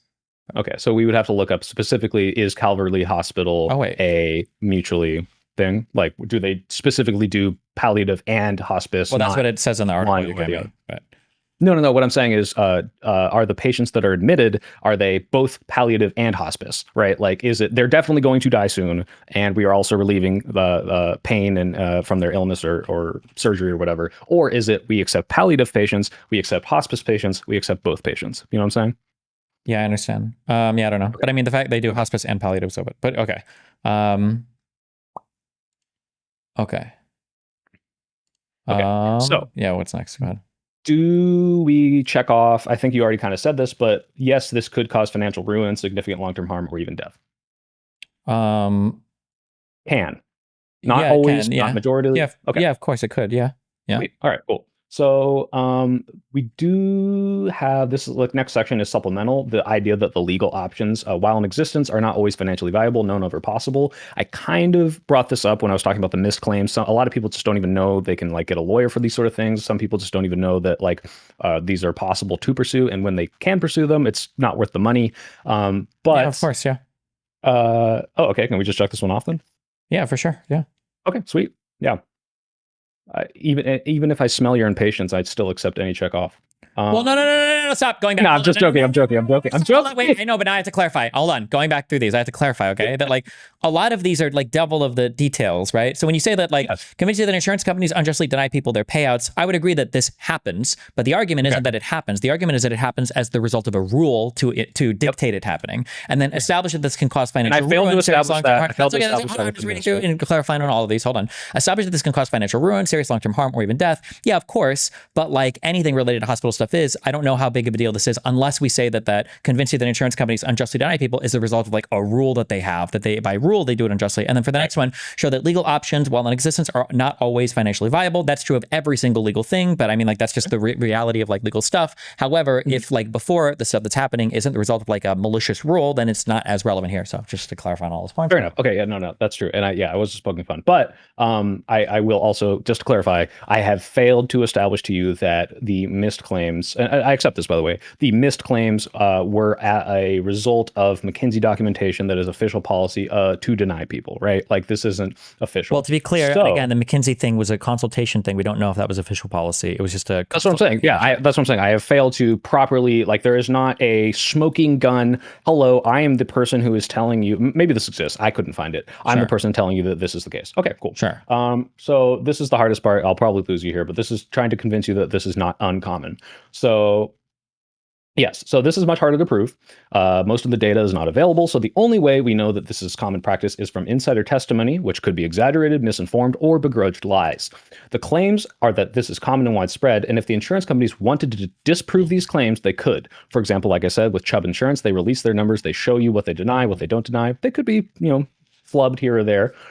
Just to be clear, real fast, is Chubb Insurance, is this for health insurance as well, or is this exclusively for car insurance? It's a lot of stuff. It's health, it's cybersecurity, it's I want to say it's homeowners. It's a lot. Okay. It's all sorts of stuff. Yeah. Okay. And it's very, very expensive, I think, compared to the average. Gotcha. Yeah. Okay. But just to establish, it's possible to release these numbers. The insurance companies, like we agree that, well, actually, I want to know your take on this. Why do you think the insurance companies try so hard not to release these numbers? I don't know if they try hard not to release these numbers or if they just don't. You would never release business information like this unless you're like required to. Why would you? You're giving away competitive advantages. You're giving people a whole bunch of like vectors to attack you for potentially no reason. Like just most people. Like in a free market, would you not say it makes the most sense for, let's say I'm a consumer trying to decide what insurance company do I want to go with? Why wouldn't you say, look, here are my numbers. I pay out the most claims. My company gives the best rates. Because I think for these aren't free markets. These are heavily regulated markets. It's one of the reasons why I say right. They're not. But like, wait, they're not. Why would you not? They're not free. It's not a free market. It's incredibly regulated. What I'm saying is, why, as an insurance company, would you not want? Because this is, at least from what I understood from Chubb and the people I talked to, this is the reason they do it is because they want to establish that relationship. Like, hey, look how good we are. Look how honest we are. Look how much we pay out. We want you to know that you can trust us, right? So Allstate comes out and they're like, you're in good hands. Like a good neighbor, State Farm is here. They want that same relationship, and they could establish that by releasing these numbers. So why don't they try because to do one, that? I don't know if they even would establish that. It might be that literally releasing any numbers would have people cherry pick and make people not trust you. And two, if there's not a law mandating it, why would you be the only one to release it? Like imagine you come out and you're like, our denials are actually only 10% and we're very proud of that. And you released your numbers and nobody else releases their numbers. Well, now everybody's looking at you like, look at this dipshit who just admitted they denied 10% of claims. Like, fuck him. I'm not going with that. Yeah. That company has 10% denials. Like these would have to be mandated by law to release. Otherwise, I feel like there'd be no reason. This is like commercially protected information. You would never want to release this stuff. So I don't remember what part of the document this is, but just to establish this, because the reason I believe this is malicious, first of all, every time people try to fight and find these numbers, so for example, like try the McKinsey documents and say, hey, like what the hell were you guys doing here? Like even when court orders say like, hey, we've subpoenaed these, we're charging you, I think it was like $25,000 a day, they still won't do it. And the only way they're forced to is when a regulator, like an insurance commissioner from the state, comes in and says, you need to give this to us. And then it comes out and it's like, holy shit, this looks really bad. I would have to look at the exact process, but like fighting subpoenas and everything, of course, again, you're always going to be doing this. Like subpoenas and the information that you release that becomes part of public record is all incredibly important and protected information that you would want to be very, very, very, very, very careful leaking, right? Like if you watch my streams, you obviously like that Dominion Fox News case that never even went to trial. Well, if we lived in a better media environment, that information that came out about Fox News as a result of the discovery thing could arguably be incredibly damaging to the company, even though there's not like a verdict on that case. So, and maybe Fox News had a really good reason for why all of those people said the things that they did. Like it's hard to imagine that, but it could be the case. But in that case, having any of that information, so it's not surprising that everybody would fight subpoenas. I agree. Yeah, I agree. But at the very least, I would say that this seems more like a bad thing than a good thing. That's total vibe-based politics, which is completely dismissible. I understand. But like when you see the testimonies going out, when I look at the totality of evidence, and I'm in a bubble. I've been reading like all anti-insurance books and articles for the past like week, right, in preparation for this. Like it does kind of like point this picture, but that could just be like, oh, conspiracy brain, you're connecting the dots. There's not really there. So I fully admit that maybe they have really good reasons, but I do want to add just this last thing on this. I think it's the McCarran-Ferguson Act of 1945 kind of established that they don't have to release this information, but also it's the stipulation of antitrust laws apply to most of these companies, except they're allowed to share a lot of this internal data with each other so that they can figure out, not to accuse them of price gouging, but they share this data to say, hey, where are you kind of placing this? Like, where are you kind of placing this? Like, how many claims do you deny? Like, it seems like they share these numbers with each other thanks to that. And maybe it's all good practice. Maybe it's like, hey, we don't want to go too high, too low. But that to me seems a little more like, hey, you're releasing it to each other, but not like, it's not clearly not business secrets. Like you're doing this because, maybe you want to like screw people over more, but maybe not. I don't know. Yeah, I would just need any kind of evidence of that whatsoever, I think. Yeah. The antitrust thing or which thing? The fact that it's done like maliciously or done in bad. Oh, that it's done maliciously. If you want to do like a vibes-based thing, like another thing that hurts too, and this is the same like vibes-based. This is just like heuristic that I apply to a lot of conservative claims about like evil trans. Fidgeting with my document right now? Are you stimming? I can see your cursor like jumping. It does that, yeah. If I'm looking at, I'm not blaming. I do that shit all the time. Go ahead. Sorry. Yeah, if I'm heuristically looking at a thing, if somebody tells me, for instance, that like illegal immigrants are massively murdering people or trans people are abusing bathrooms or whatever, if I see that like the exact same case is brought up for like 10 years or they have like nothing that they can even bring up about it, that makes me kind of look at that a little bit weirdly when a lot of these claims about like people being denied things and dying for no reason, all of that are being made over and over again, but the cases that come up are like kind of weak or tenuous at best. It makes me wonder what's actually happening. If this is so common and so widespread, why aren't there more like good examples of this happening, or why don't they like bleed out into the numbers anywhere? Why does it seem so hard to like prove or find this particular thing? That just on a heuristic vibes level, that's what makes me question it there. But yeah, and that's fair. And like I would say, obviously, like they're not releasing the numbers. They fight and they lobby with the NAIC not to release those numbers, but that could be for completely legitimate reasons. But I would ask you, because I've seen you talk with right wingers about this, and this was like, I didn't think I would be fight you on skepticism in this. I thought we were totally going to be off in the CEO debate thing. So when I heard you question this, I was thinking about how you've debated right wingers and they've said, prove to me Trump's a racist, prove to me this guy's a racist. And they would not accept anything unless you had the kill shot, like dead to rights scribed contract that says, I do not like black people or something like that, versus, hey, let's look at their actions, the way they describe these things, the structure and the system they try to propose. Like it seems to me that they are racist without having explicitly said something racist. And I feel as if maybe not an undue amount, but there's a large similar amount of like onus on me to prove this, where I don't think you would necessarily need nearly as much to prove someone else is a racist. Sure. So what do you think about that? It's an unfortunate example because I don't think I even necessarily make the claim that Trump is a racist, because it's not like a claim that I care about. Although I understand the general point that you're making, that I'm not looking for like necessarily a smoking gun. But the problem is that all I've gotten in all of this is like hypothesis at best. There's not like, there hasn't been a single evidence of like systemic or rural wrongdoing at all. There has, even though like the individual stories don't seem that compelling. It's an incredibly heavily regulated industry. I am aware of that. I know like the end numbers for survival rates of cancers and all that. Like there's a lot of evidence that points in the direction of it doesn't seem like there's some widespread systemic horrible thing. And for all the people claiming that there is, there just doesn't seem to be anything strong pointing towards it. Like I'm not looking for necessarily a smoking gun. I'm looking for like even for any smoke or any gun or anything at all. And I just don't see anything. So you don't think McKinsey having this? Okay, let's do a The McKinsey stuff. Do you for think one, the McKinsey even, stuff, the advice given by McKinsey seems to be malicious? Just the advice. So even if I would agree that all of that was real, that would only be a hypothesis. I would need to know, like, was this even implemented? Did it impact anything? This is still Right. like car insurance. But also the issue, wait, hold on. For the McKinsey stuff, I don't even know where that comes from. And I still haven't even seen that, because now I'm kind of wondering, like, did they even give that advice at all? Like, I'm really curious about that, because I feel like if these are leaked documents and they did say that particular thing, I feel like this would be like immediately and easily accessible on the internet. And now I'm wondering if this was like, say McKinsey, that's what's funny is like they're kind of hidden. But if I just say like, hey, McKinsey leaks Allstate. sure. Wait. Like, I'm going to use the restroom real quick. Will you find that? One sec. I'll be back. yeah, sure. All right, DGG. You're mine now. I own you. Okay. Everyone subscribe to the soy pill. Everyone type 1 to end the deep state. Everyone go and give me super chats, $5 super chats with no message in them, because I don't care what you know. But thank you all for listening. Thanks for tuning in. Thanks to Destiny for giving me this time to try to explain. I hope this establishes me as someone who's not fucking crazy, because I'm doing the soy face in the thumbnail in the debate, and I swear to God, the soy thing is ironic. I'm not soying out. I'm not spurging. I just got a little mad for people calling me a liar, when at worst I'm just stupid. All right, it's at worst. So let me find this for him. Oh, we got some ones. Thanks, babes.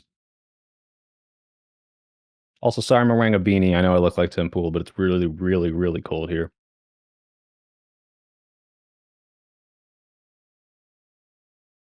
Oh, and if you also go subscribe to my Patreon, I can quit my job. So please do that.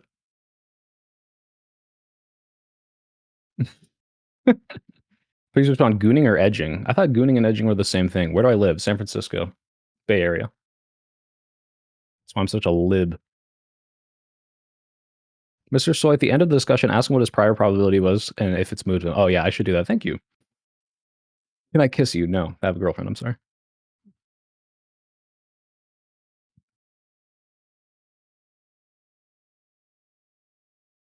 Hedges win. No, get out of my chat. Get out of my head. Get out of my head. What about me? You can kiss me. YouTube hates free speech, but only because I know you in real life. My dad passed away because he had congestive heart failure, and the insurance wouldn't let him stay in the hospital past a few days. He had Medicaid, though. I'm sorry to hear that, Andrew G. But again, I don't know if that's going to convince anyone. It's more of like, hey, could we prove that they should have approved it and they didn't? And then if they do, I'm at the current moment, Tem, I'm going to try to stream every Friday and have a little more structure and say like, hey, let's talk about these 3 things and then play some games and chat. But I really still want to make videos, and I don't want to be distracted too much to make my like actual long form video essays. Squid, are you upside down? Edges when you don't let yourself finish. You never get to finish? That's awful. So obviously the other one, Yee or Peepee. Or is it Yee or Pepe? Oh my God, you're putting on the schedule? Thank you, Tim. All right. Let me see if this is what I wanted, though. Okay, I'm here. Hey, welcome back. So, I mean, I think if you just Google, I mean, this is just the first one that came up, but if you just take any, like, hey, McKinsey Allstate leaks, like, you will find, like, this, like, no one's, like, disputing this as, like, oh, this didn't happen. It's just like, yep, this happened. They fought really hard. It finally came out. It established these things. I just, I understand the skepticism, but like it appears to me that like no one is contesting this, including Allstate. The only thing that would even indicate that is they're taking it off their website. So the links that were live in like 2009 through like 15 are no longer live. So that I have to find it through, you know, archives and links and crap, which is weird, but it still seems like it happened.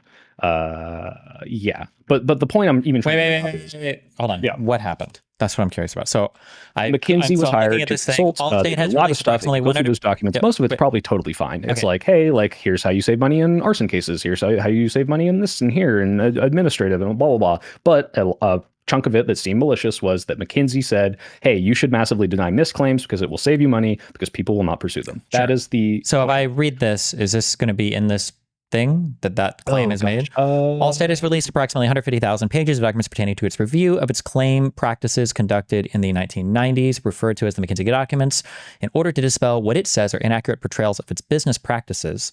The documents, which are available at Allstate's website, have been the subject of a book written by David Berardinelli called From Good Hands. Are you done reading, or are you just trying to stop there to show that like Allstate is contesting it? Oh no, I was just going to read this page that you linked. Okay, gotcha. Yeah. Do you, you can read faster than I did. Go ahead. In the book, Berardinelli discusses how the consulting firm McKinsey. Oh, yeah. McKinsey & Co. allegedly re-engineered Allstate's claim management system, referred to as Claim Core Process Redesign, in order to unfairly maximize profits. It has been speculated that these techniques involved offering low initial settlements followed by a tougher hardball approach. If the settlement was not quickly agreed to by the policyholder, Allstate has refused judicial orders since 2004 that called for the company to release a PowerPoint presentation that contained the alleged McKinsey documents and has paid significant amounts for not doing so. In a release made public late last week, Allstate said that public criticisms by people with a vested interest in creating an inaccurate picture of the company's claim practices have been based unfairly on only snippets from the documents taken out of context. The company justified not releasing the documents in the past by saying that they contained trade secrets and proprietary information that could be used by their competition. It released the documents now for what it said is the need to address misunderstandings resulting from the growing misplaced focus by our critics on very small pieces of the whole. It also pointed to the fact that as a state-regulated company, it is subject to review by state departments of insurance, which act to police the industry. Furthermore, it referenced a recent legal case in Kentucky, Hager v. Allstate, in which a claimant unsuccessfully sued Allstate while citing the McKinsey documents as proof that the company violated the Unfair Claims Settlement Practices Act. In the case, 6-year-old Geneva Hager claimed that the McKinsey documents proved that Allstate failed to settle a claim in good faith for alleged injuries that she sustained in a rear-end automobile accident. She claimed that Allstate handled minor impact soft tissue injury cases or missed cases in an unfair and unreasonable manner and sought $475 million for mental anguish and $950 million in punitive damages. Allstate countered by saying that its claims handling processes help prevent and find fraudulent claims. It said that the processes recommended by McKinsey expedited legitimate claims for measuring how quickly adjusters contact claimants and how long it takes them to close claims. A jury trial presided over the circuit court judge Thomas Clark ruled in favor of Allstate in October 2007 after just 2 hours of deliberation. Allstate recently began implementing a new claims handling system referred to as next generation. Okay. All right. Okay. So now I'm reading this. So it sounds like those McKinsey claims, now my heuristic says they probably aren't true at all. They're probably not actually even remotely true. And it also... So is that because, let me be good faith here, is this because, because reading through this specific article, I probably should have found one that was more in my favor, but this one is kind of like saying, well, McKinsey says this, or Allstate says this, and obviously they're going to have, let's, don't assume, but just for the sake of this quick hypothetical, if it was true, they would have a spin on it, right? So that could be their spin, or it could be a completely legitimate reason coming out. But specifically this case too, I mean, like I said, the reason they targeted these is not, oh, we're so evil, let's save a bunch of money. It's, hey, there is a lot of fraud on this, and specifically this case. Well, here, let's just going back to the not even looking at a case. So it sounds like the initial guy that wrote the article probably does have a spin, right? David Berardinelli or whatever.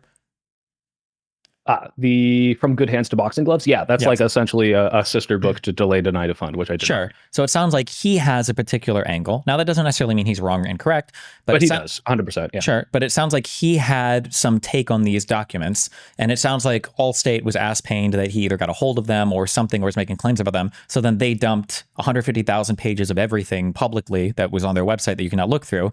And it feels like if this was something that was sourced from those McKinsey documents, then why hasn't anybody just found that in the document dump and then just here's the evidence of what this guy was saying. I mean, I thought you were saying that maybe it's not necessarily a bad claim, but if you're talking about that, where's the specific page? Oh man, I'd have to find that specific page. But no, it doesn't even look like they're contesting that specifically, right? It does. Well, that's not even brought up as the claim in here, but it sounds like that claim of they are, well, first of all, you wouldn't have to find it. Literally anybody else that's looking through anything would have found it, right?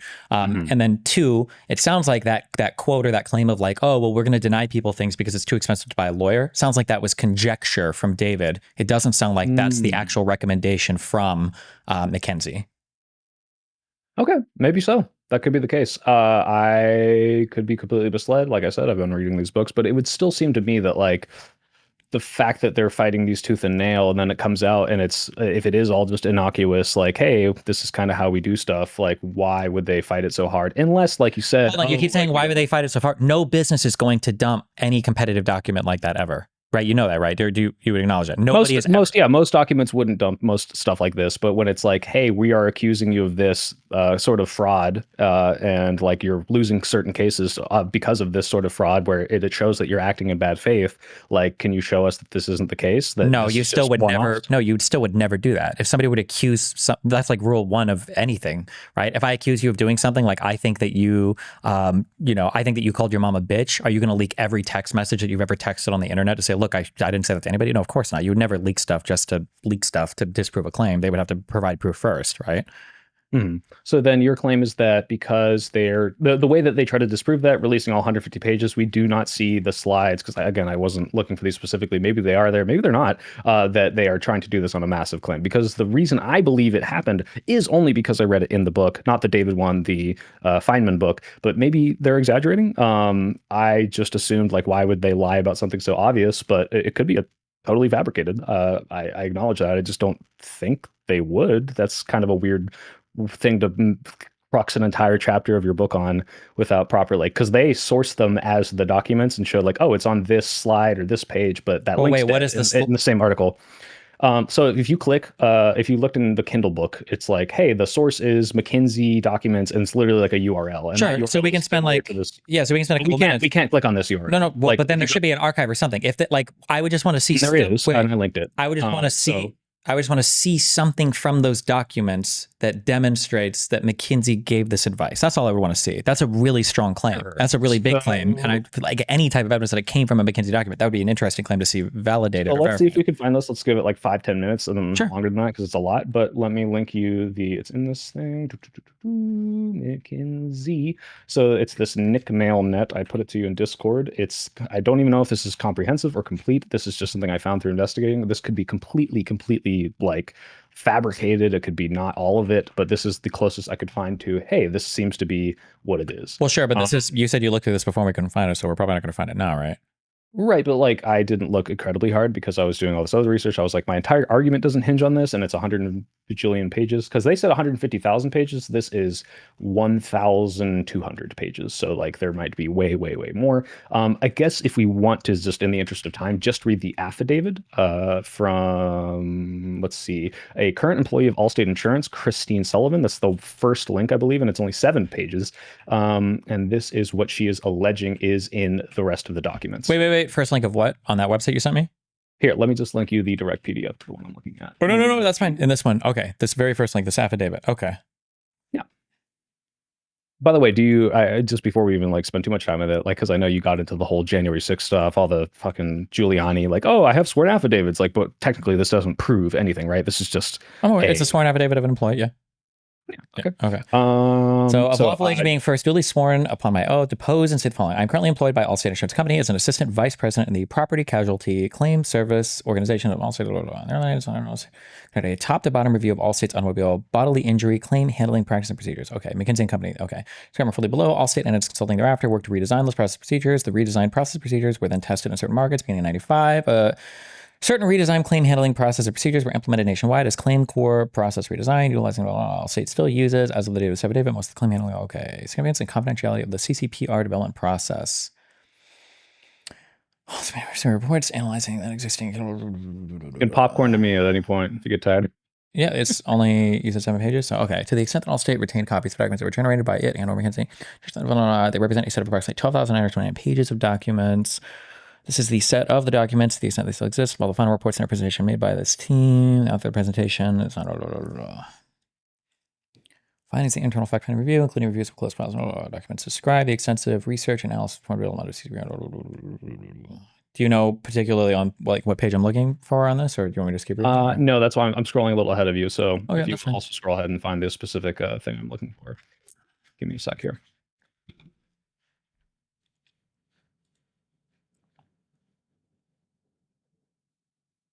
Okay, so I do have obviously they implemented this, or at least the claim is that they did, but let me find the missed stuff. So it says right here on point 14, that's on page 4, in the 5th phase, beginning in early July 1995 through December 1995, Allstate progressively implemented the first 4 categories of CCPR, that's the name of the system, claim handling process changes nationwide. So that's just, hey, they did do what McKinsey advised. So, but let me make sure that this is specifically talking about the missed stuff.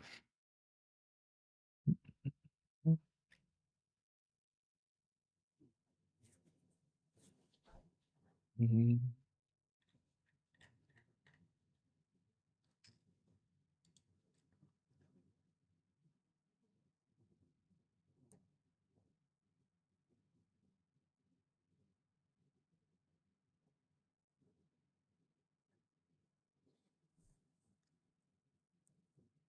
I will say that in this affidavit, these documents contain a wealth of proprietary ideas and information of significant value to Allstate. So it also makes sense why they wouldn't release these all publicly. Yeah, Seems like no, that's fair. sure. Again, that's like the conspiracy brain that I'll admit, where it's like, all right, why are you fighting so hard to release this? It's like, well, even if it was not malicious, that's they just do that. So this is if I just say missed. Oh, whiplash, minor impact. Yeah, so this doesn't even mention missed, which is not going to be in here probably. Maybe it's not there. At the very least, they implemented it. I would be interested because, again, I can't find this, but interested to see why so many books and all these courts like to claim that, like, hey, you did this specific practice. Like, part of the CCPR is massive denial of missed claims. No, stop saying that. Wait, when you say massive denial of missed claims, you're loading that normatively a ton. What does that actually mean? Do we even know the denial rates of missed claims? So the claim is try to fight literally every single one of these, as per the book. I don't know if that's true, right? So that's why I'm trying to look and see if that. So if both books lied about it and the courts are saying like, yeah, we add that one case where it's like, okay, this is clearly a bad. Just to be clear, also, since I got that email, now I have like a better understanding. Missed claims are literally things that you have absolutely no evidence for. No. So some of them are harder to prove. It's a big spectrum, right? So some of them it's like, hey, this doesn't show up in an X-ray. This doesn't show up in a. Well, it sounds. Hold on, wait. It sounds definitionally like none of these would show up on any scan. That's why it's called a minor injury soft tissue thing, right? Like if it was the case that it showed up somewhere, it would be either a fracture or a contusion or a lesion or something, right? It sounds like definitionally none of them will show up on any scans ever. What I had read in the book, which again could be lying, but missed minor impact soft tissue, that it's a range, and some of them are undetectable, which makes sense as to why they would target these, but it's not always the case. Let me see. Oops, I should do this in the window I am streaming in.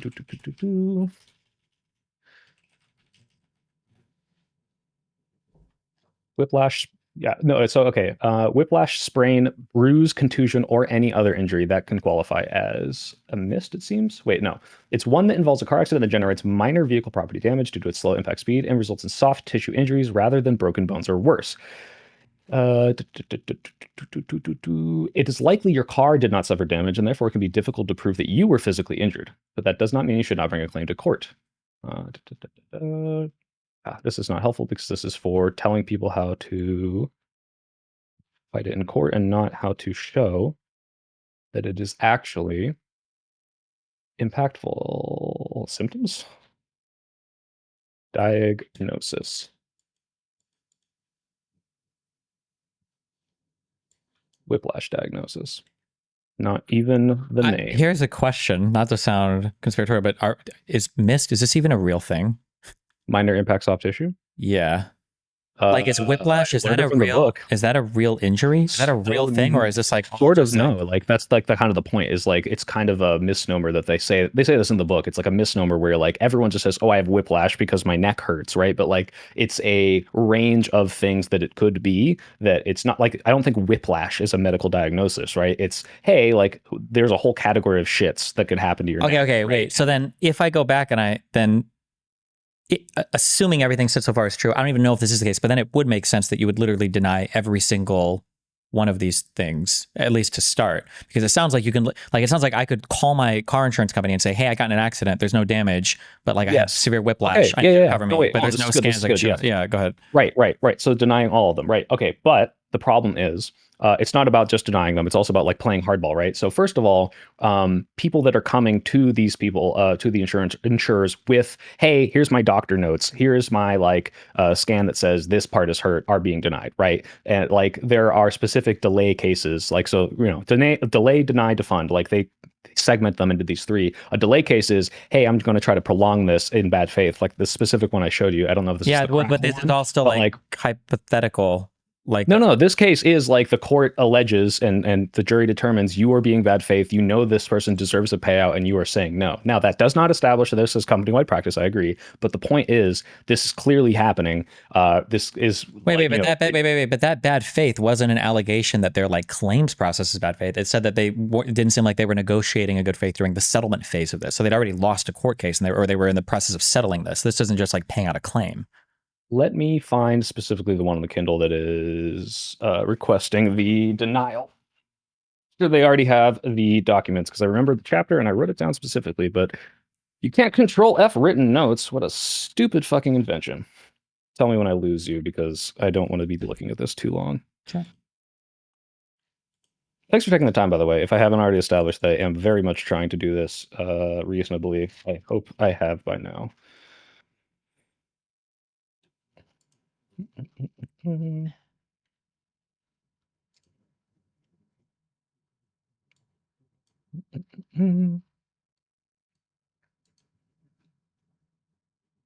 Moral hazards, cycles. Oh, you kind of mentioned this before in the debate, but just because I'm scrolling past it, it's worth bringing up. So apparently, I don't know if this is still the case, but there's these kind of 4 to 6 year cycles of insurance soft and hard markets where they're trying to get as many people into the, increase their market share, reducing premiums, reducing underwriting standards, getting all those people in, and then realizing, okay, now we need more money, and started playing hardball, making more of a profit, charging more, increasing premiums. And the reason I bring that up is because there's these huge shocks in the market where people who are already in the system are now experiencing these much, much, much greater premiums, and then it goes back down, and it's just kind of this weird 4 to 6 year like non-intuitive, you wouldn't say like free market cycle, but like I said, it's not a free market, but just thought I'd bring it up. It's not trying to prove anything. Mm-hmm. Harrison Person Act. Deny. See, if I control F, deny, it is 100% not going to find it. If it's not in chapter 5, then I don't know where it is. How about this? I don't want to completely move off of this McKinsey point, but there are a couple incentive structures that are different and potentially something that might convince you if we want to look at those real quick. Sure. Wait, just give me like 1 minute. Hold on. I'm just reading something. Yeah, take your time.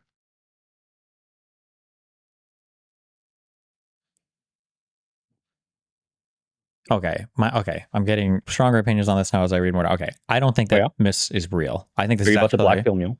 No, I think that this is like a chronic Lyme disease type thing. I don't think that minor impact. Is chronic Lyme disease not real?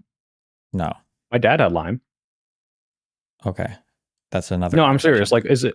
Lyme disease is a real thing, but like people who say they have chronic Lyme disease it's not a real thing. You get what's the difference?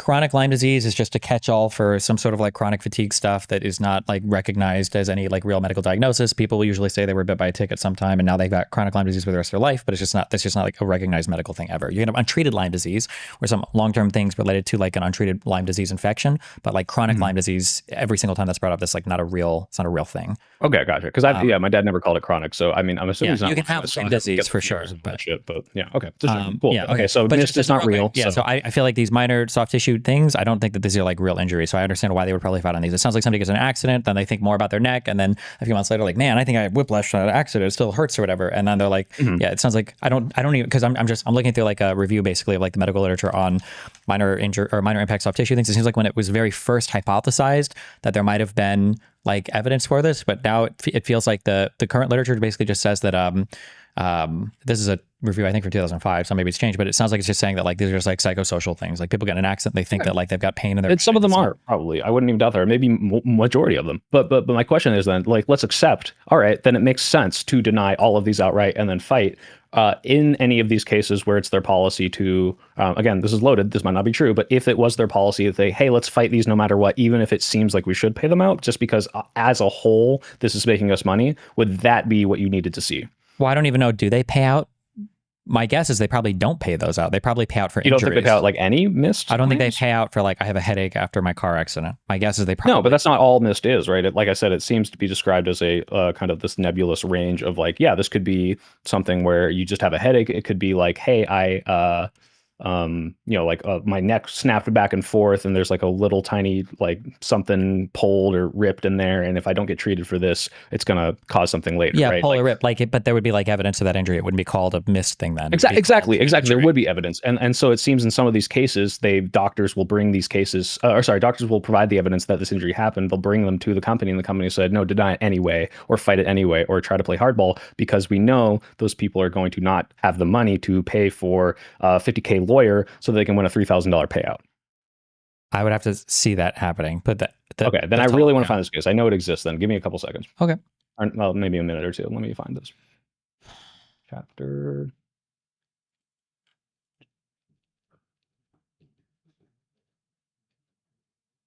ST. Whiplash.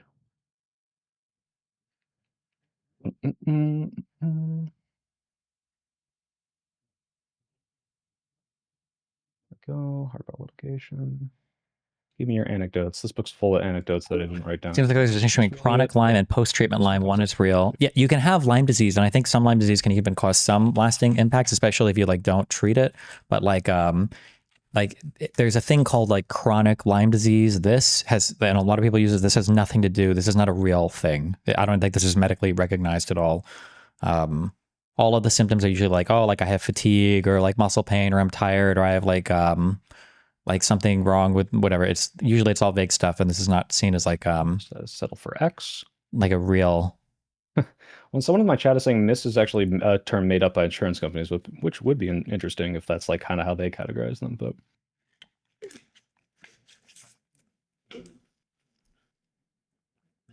it's in chapter. Okay.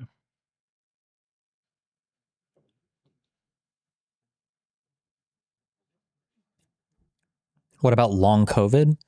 Long COVID is just my current understanding. Be careful. By the way, I will fully concede the way that this book talks about those missed claims does not include what your email had said to you, which in my understanding is true, that there are a lot of fraud cases from this.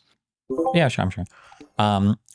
My understanding is that long COVID is basically just this, like chronic fatigue syndrome, that for some really unfortunate reason, after people get viral infections, some people just seem to be like tired and like mind fucked for sometimes a week, sometimes for the rest of their life after certain viral infections. And I think long COVID is basically this chronic fatigue syndrome. They called it long COVID because people weren't aware of what it was, but this is I believe like what long COVID is. Basically, it's chronic fatigue syndrome. I'll read this to you if this link goes anywhere. Otherwise, you're just going to have to take my word from it because it's in a book. But my understanding is basically that anything that is called syndrome is usually just a collection of symptoms, and we don't really know what causes it. Syndromes are just like things. So like when you say like IBS, like irritable bowel syndrome, I don't believe that's like a disease. That's just like you've got issues with your bowels, but we don't know what that actually is or what's causing it. It's just like Grace has before. This seems like a name that has come up.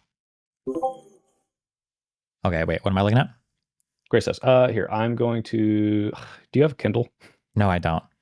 Okay, take my word for this. You can fact check it later. I promise you I'm not just making this up because I'm not this creative. Mm-hmm. This is a quote from the book. It's from the source at the end says affidavit from Grace Hess. I don't remember where I'd find that because it's okay. Wait. Hold on, wait. 1 second. Hold on. Give me 3 seconds. 1 second. Would you believe that it's only mental? No, I don't mean to give that impression. If I have, it's incorrect. Chronic fatigue syndrome. This is not just a mental thing. This is you're actually like super fucked and super like this is not just like you're thinking you're tired or whatever. Chronic fatigue syndrome is a real thing where people are bedridden for sometimes months or years at a time. Okay, sorry. Go ahead. Cool. So this is from Grace Hess in the book. This is page 119, just stating this for the VOD in case anyone wants to accuse me of lying. It's in the book, Delay, Deny, Defend by Feynman. Okay, so this is page 119. Allstate has not been alone in the new approach to missed claims. Grace Hess, a former senior claims adjuster to State Farm, acknowledged that a similar missed policy permeated the State Farm claims process. She was specifically told by supervisors. He stated that the company was going to start forcing soft tissue cases through arbitration and trial for the purpose of sending a message to claimants, their attorneys, and the public in general that it is simply not profitable to pursue a soft tissue case when State Farm is the insurer. This policy was applicable both to third-party bodily injury claims and claims made by State Farm's insureds, the folks to whom State Farm had promised to be a good neighbor. So what I'm getting from that is, from insider testimony, which again may not be true, they are doing this because they know that they can establish, hey, just don't even apply any of these, even if some of them may be paid out. Now, unless your claim is none of these should be paid out, then I think this kind of establishes like, yeah, like this is a widespread practice within multiple industry big guys, right? To be clear, so that sounded like that was his conjecture based on something that he read from her. That doesn't sound like there were no quotes the there. author. Yeah. No, this is a quote from the affidavit. Sorry, so he stated, quote, the company was going to do this to send a message, unquote. So that's from the affidavit from, I want to know what court case this is. Unfortunately, it does not say. But yeah, I mean, that could be taken out of context, but it like do we think, again, this is where I'm starting to lean like, okay, I get the skepticism, but like how many more of these are like enough to be like, okay, this seems even a little bit like, really, like this seems kind of bad. Well, hold right? on. Even if So it's just to be unproven. clear, like I will admit that I've come into this like not knowing too many of these details. Like the more and more I learn, the more firm I feel on the alternative ground that whatever book you're citing is like a Finkelstein tier book of like Oh, horrible no. misquote. Like the fact that so much of this is even built on mist, which like when I heard about this before, I didn't even know that Whiplash. I didn't really think much about it. But now it makes more sense. These are just like fake. These are not real things, right? So the idea that we're basing so much of this around car insurance companies fighting these impossible to prove soft tissue claims is making me feel like more firm that these are probably not real injuries. There's probably a really high amount of fraud here. And I don't even know if I care that much that car insurance companies are figuring out ways to fight against them. So I don't feel like you're building up more evidence than the other side. Everything that I've tried to chase down or look at seems to be either misquoted, miscited, or is conjecture that's based on nothing that can be actually found, is what it feels like. What would you need to see to make you think what I think? Because the reason I think what I think is like it appears, unless this again, I'm taking this book on its face value. So if this book is, like you said, a Finkelstein tier, I don't know if he's a bad author or whatever. I've heard things. Then maybe this is just a misrepresentation, and that would be like my concession in the argument. Like, oh, maybe this whole mist thing is completely bullshit. Maybe it's all just misinformation. But do you agree that it hurts that like it's centering around one thing that's like the weakest of all the things to defend? Because like if we were talking about like wrongful death in terms of like car accidents or like fractures or other like big medical things related to it, these would be much more solid grounds to build like malpractice accusations on. Yeah, but that's the thing is I think those are more explicit, egregious, illegal things that do immediately get called out. And this book is targeting the things that we kind of accept as status quo, right? Like it's like, hey, this doesn't seem like it's that big a deal. Here's why it is. Those other things you mentioned, like, yeah, obviously, of course, it just doesn't seem like that's the widespread practice. Well, here, real quick, what's the name of this book again? Delay, Deny, Defend, why insurance companies don't pay claims and what you can do about it. The only reason I've read this, by the way, is because the shooter brought it up in his manifesto, as well as the Blumenthal. I think he mentioned Senator Blumenthal's investigation. So actually, that might have been part of it. And then, okay, give me yeah, 1 you're second. gonna get it on Kindle, Yeah, fuck it. or are you gonna see if there's like a major like debunking of it? Because I didn't look for No. What is the okay? What page is this? which thing? The quote that you read me before. Yeah. Yes, that is page. I hope this is the same version you have. 119.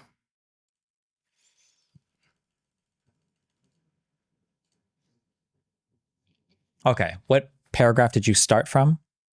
The first word is Allstate. It's with the citation 128, but this goes on before this for quite a while. I think this whole chapter is on McKinsey missed claims. Okay. I'm just going to read a little bit. Okay. Sure. Okay. Where are you reading? One of the largest and surely the most controversial segment of auto claims in which denial and aggressive defense are the keys to increasing profits is minor impact soft tissue claims. While some accidents cause catastrophic injuries like those suffered by Janet Jones, there are many more crashes at low speeds in which the damage to the vehicle is small and the victim's injury involves something other than broken bones, large lacerations, or similarly obvious harm. Missed injuries or connective tissue injuries or ligamentish I couldn't injuries when I was there. or whiplash injuries, there is no neutral term, have a long and colorful history, both as a medical disorder and as an insurance issue. Their ancestor was railway spine. Real quick, I'm just curious what the 124 footnote is here. I believe, I clicked on this before. I'm pretty sure this is like showing how this has been a potentially option for fraud as like far back as like the 1800s or something like that. Sure. It's Okay. like, So just real quick. So the citation is to a book called Accidentally on Purpose, The Making of a Personal Injury Underworld in America by Ken Dornstein. So I was just curious if he was like citing to like some medical review literature there or something, No, but it sounds not like it's for another insurance book. Okay. like a historical insurance book. Yeah. Sure. Their ancestor was railway spine, a syndrome first diagnosed in the 1860s. Charles Dickens reported his own typical experience following a train crash in Kent, England. Immediately after the crash, he was shaken and his hand unsteady. But days later, his ailment grew worse, not better. I am curiously weak. I begin to feel it more in my head. I sleep and eat well, but I write half a dozen notes and turn faint and sick. Doctors, lawyers, and railroad executives debated whether railway spine was a physical disorder, a psychosomatic response, or simply legalized depredations on the treasuries of railway corporations and a nice harvest to shyster lawyers and conscienceless physicians. Whiplash was identified and first named in the 1920s to describe injuries to airplane pilots and then to victims of traffic accidents. For decades, there was a lack of scientific agreement on how the injuries occurred. Did an impact cause the head to snap back and forward or forward then back? Today, the National Institute of Neurological Disorders and Stroke of the National Institute of Health reflects the consensus that it is the former. Okay. So this book was written in 2009. So it seems that whiplash as a classification is not a completely fake thing. It's recognized as a category of injury by at least, God, what is that, 16 years ago? But, this could have changed since then. Sure. Let's find out. Oh, we could look this place up right now, actually. Yeah. National Institute of Neurological Disorders. What is the National Institute of Neurological Disorders? Neurological Disorders and stroke. I see. Okay. Oh, wait, is it just the NIH? Is it like a subsection of the NIH? Okay, I don't know. That's what I'm looking for. Because it's on the NIH website, Whiplash. Okay, this is from 2007. I'm just reading study to identify some of the most current data pertaining to the diagnosis and treatment of whiplash and relational disorders, to report on relational search of articles under 26. Conclusions. Whiplash is a common injury associated most often with motor vehicle accidents. It may present with a variety of clinical manifestations, collectively termed WAD. Whiplash is an important cause of chronic disability. Many controversies exist regarding the diagnosis and treatment of whiplash injuries. The multifactorial etiology believed to underlie whiplash injuries makes management highly variable between patients. Radiographic evidence of injury often cannot be identified in the acute phase. Recent studies suggest early mobilization may lead to improved outcomes. Ligamentous and bony injuries may go undetected at initial presentation, leading to delayed diagnosis and inappropriate therapies. I wonder if there's any more recent research on what these are, or if Yeah, we could look more into it, but like the collective thing that we kind of talked about seems to be the case, which is a lot of it could be bullshit. I'm sure there are a lot of fraudulent whiplash claims, especially because it's hard to prove. But at the same time, the claim in this book is because it's hard to prove, it's easier to play hardball because you can't have as much evidence for it, and it costs too much to push back on it when the claims themselves being paid out are kind of small. Sure, but I'm curious what the evidence for the hardball is. Okay, hold on, wait. Where was I at? Whiplash was identified in first name 1920s described. Again, I would say the hardball claim would be the testimony on. I mean, if you have the book open now, if you just go 2 pages more to the Yeah, I know. I understand. I'm just reading up to it so I can understand the context. Yes, okay. Claims involving soft tissue injuries have been long a target of the insurance industry. The Defense Research Institute, the subscribed voice of the defense bar, mounted the attack in its 1960 publication, The Revolt Against Whiplash, a collection of scientific articles, discounted the likelihood or significance of such injuries, and condemnatory articles by defense lawyers and insurance executives. DRI distributed the volume to more than 11,000 judges, public officials, and lawyers, and followed up 4 years of successive volume. Next paragraph, the attack on soft tissue claims notwithstanding, it became systematic with the redesign of its claims process in the 1990s. Misclaims were recognized as a fruitful segment in which new company strategies could produce large profits. The injuries can be serious but not catastrophic, so the amount at stake at any individual claim is relatively small, but there are many such claims, precisely because the amounts are relatively small. Changing the game can have a significant impact on claimant's behavior. The approach is a clear violation of the company's obligation. A Pennsylvania court explained that a claim must be evaluated on its merits alone, and the court specifically condemned using an individual claim to send a message to other claimants. So do you think that if I go to this footnote 127, do you think this is involving a missed claim, or do you think that this is an unrelated thing? Let's see. I don't remember this one in my research. Can you click on it? Mine is being stupid. Yeah, so this is Bonenberger versus Nationwide. Oh, yes. I have this one in my Black Spilston thing. Let's control F Bonenberger. I remember it because it's so stupid. All right. So this is a quote from the link, but if you just control F Bonenberger in the Black Pilsteny document, you can have the link to the actual case. The court noted that Nationwide failed to conduct an independent medical exam and that its representatives were guided by the terms of its Pennsylvania Best Claims Practices Manual, which contains the company's overall philosophy. The court characterized this philosophy as, quote, encouraging unethical and unprofessional practices, unquote. This decision did not stop the widespread use of, this is me saying this. This decision did not stop the widespread use of these best claims practices. It just called out this specific case. The unethical and unprofessional practices were not isolated cases, but established as best claims practices manual from this company itself. So this is part of my. Wait. Which, where are you reading this from? Control F, Bonenberger, Bonenberger. Oh, okay. Hold on.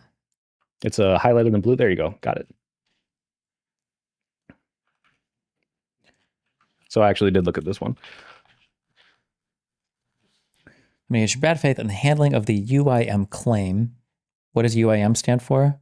Uninsured motorist. Uninsured motorist benefits.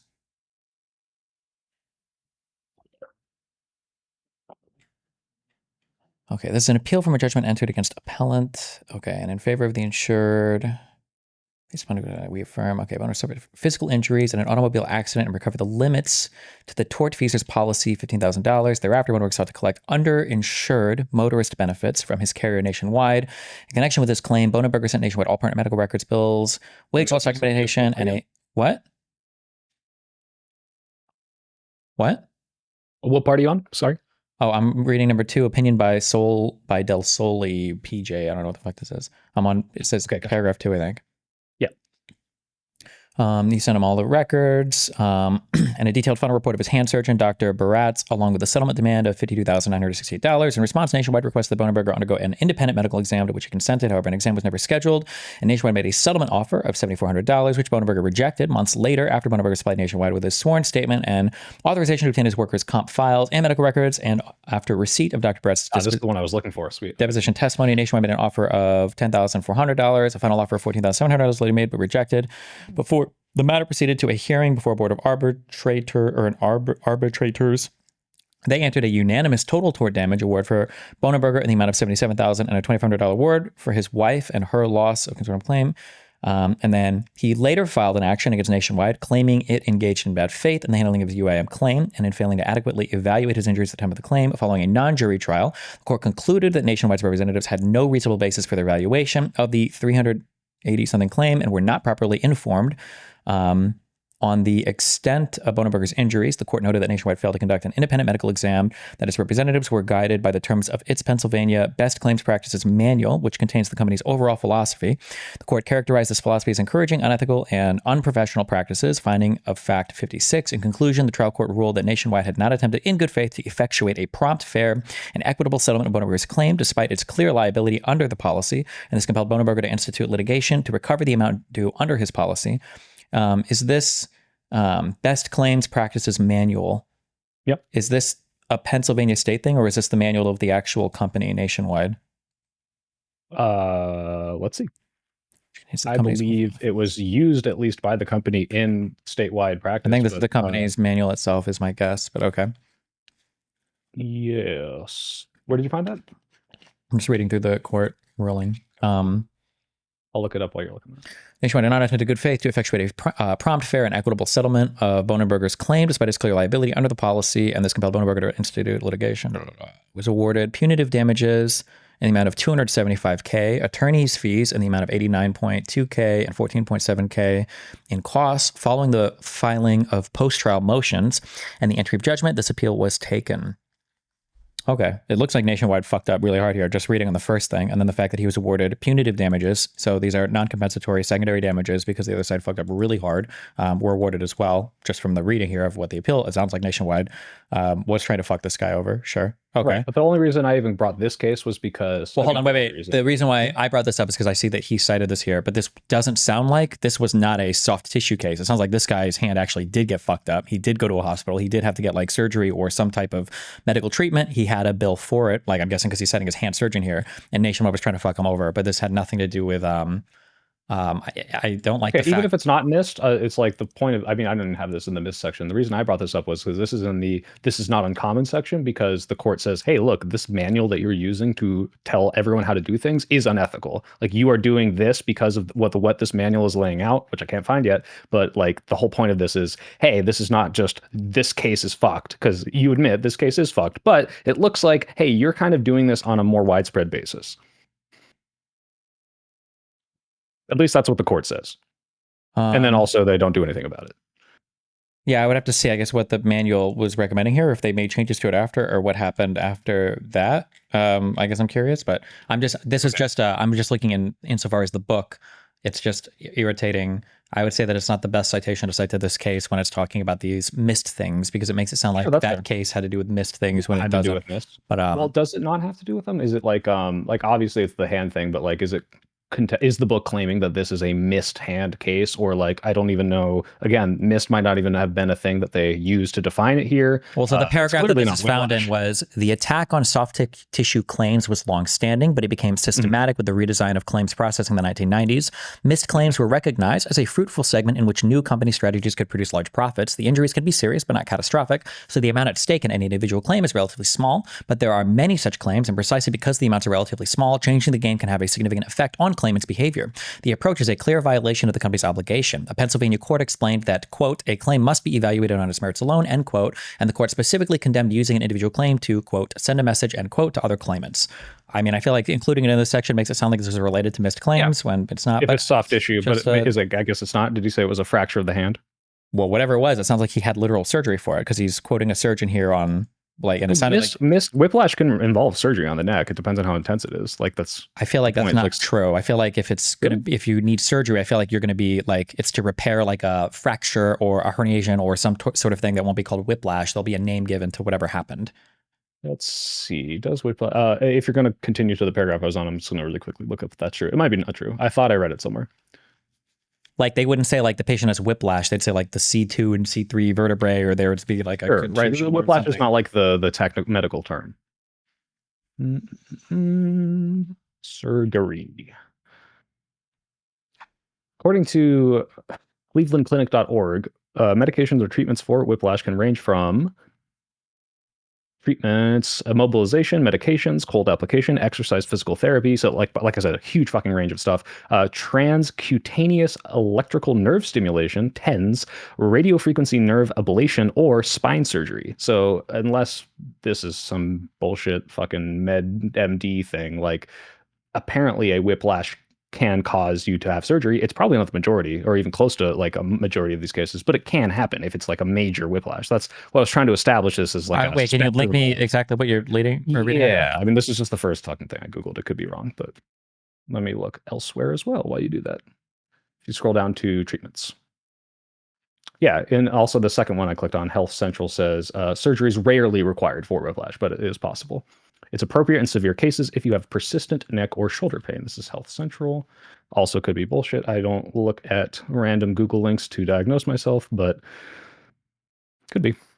Mayo Clinic. I know that one. Let's see. Does this say surgery? No surgery on Mayo Clinic.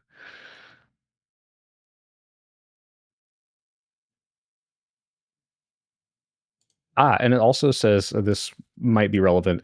Whiplash does not show on imaging tests, but imaging tests can rule out the other conditions. So it helps you narrow it down to whiplash. So if you get like an MRI, CT scan, X-ray, and it's like, oh, it's not any of these, I don't know, contusions, abrasions, blah, blah, blah. Oh, maybe you have whiplash. Yeah. Hold on. I have to solve a puzzle to prove I'm not a bot. Okay. I had the same thing, yeah. But I am a bot, so I don't know why it let me through. Wait, you sent me the surgery for whiplash thing? The second to last one is whiplash neck strain. So that's the Cleveland Clinic. It says that surgery could be a treatment for it. The Health Central link, which is the puzzle one, I believe. Yeah. So like I'm saying, so like this is what I think that like surgery. So a ruptured or herniated disc would be a thing you would need surgery for. Spinal stenosis, I guess. But like these are things where you wouldn't go to your insurance company and say like, hey, I had whiplash. You would say like, hey, I have a ruptured or herniated disc, or I have like these types of Okay, so the claim is then like if they were mass denying a lot of these minor issue soft impact or soft tissue damage, minor impact soft tissue cases, they would be doing so, and one that required surgery would not be even in that category. It would be so far. This is what it sounds like. There's a weak claim being made to strongly support or to subtly support a strong claim, and the weak claim is like like they have issues with missed, but like the implication is that they're denying people surgeries for like herniated discs. But like, I don't even know if a company would call that like a missed thing. They would say you got a herniated disc. Well, this is where I would kind of combine it with the system that's telling them how they should diagnose these things, where it's like, hey, like this person says my neck really hurts and they were in a minor case where their vehicle wasn't impacted. So the algorithm that we've applied says, deny this claim. It's probably bullshit. But that could be something that in 3 months, when it doesn't go away, turns into a long-standing, hey, this still fucking hurts. Hey, maybe my disc has herniated or something case. Like this, sure, does but I that don't even sound know. Is this plausible like at all? maybe, but is this a thing? Would I want it to go another way? Like, should that be Sorry, different? Like, if Like, you should it be any other way? like if you go to a company and you say like, hey, my neck has been hurting, I need like chronic pain management and chronic and I need like multiple yeah, surgeries yeah. and Like if they everything because overclaim stuff, yeah, should it be that way? I get what you're saying. So yeah, no, obviously not. But I would say if you go to the doctor and the doctor says, hey, like, yeah, this looks like it can turn into something worse, I'm requesting this, and you still get denied, which is at least the case in that, I think the Bonenberg one, like, yeah, that shouldn't be the case. And the implication of the book, unless it's lying. No, hold on, wait, Exaggerating. we're complaining so much. The Bonenberg thing has nothing to do with what we're talking about right now. That had to do with an just the hand or whatever. That was a serious actual injury, and it sounds like Nationwide was trying to fuck him over on that thing there. And they got, not only did they lose that case, they got punitive damages against him as well. Right. It sounded like, Sorry. but that So was not again, a misthing at yeah, all. Yeah. then that would be then in the worst case that the book is kind of putting this out of context in something to imply that it's a Whiplash case when it's not. But should we read further in that then? Well, I'm just saying it sounds like these cases seem weak at best. I don't even know if this is a real phenomenon at most, but okay. But okay, what was the, sorry, okay. So we got through the miss thing. Okay, what part are we at now? Do you still have it open, or do we want to, because I think the two other things that were really, really big to me, let's just scroll up, because if you're in the Bonenberg Black Pilseny document, the two big things to me, this is top of the document now. Go to Control F Bonenberg and then just scroll up just half a little page. Control F Bonenberger. Okay. And do you see incentive structures? It's both green and blue because it's kind of testimony, kind of. Yeah, okay. So this is kind of talking about how there are profit incentives for adjusters in the system. So this is again talked about in DDD. I don't know if we want to claim that this is now not reliable thanks to that source, but at the very least, I read it. So adjusters are discouraged from reevaluating denials. So this is a quote. The reason adjusters were so reluctant to run a second Colossus evaluation, that's the computer system, when there was new information was because adjusters' performance evaluations would go down and their chances for raises and advancements would suffer. So what that quote is telling me is that as an adjuster, you're incentivized not to reevaluate a claim that may or may not now be proven to be worth paying out on, because if it is, you might not get the same profit as you would from saving the company money. Okay, hold on, wait. One thing at a time. Mm-hmm. It sounds to me like that's just saying that if you have to reevaluate your claim over and over again, you're going to be hit with a performance penalty, which should obviously be true. No? Or am I misunderstanding that? Why? Well, maybe that's a claim, but like, why should that be true? Like, if what do you mean? Because you pay somebody, because you pay some. Wait. Hold on. What page are you at? This is in the book it's page 146, but I'm reading it from the document. But let's go to the book. 146. This is.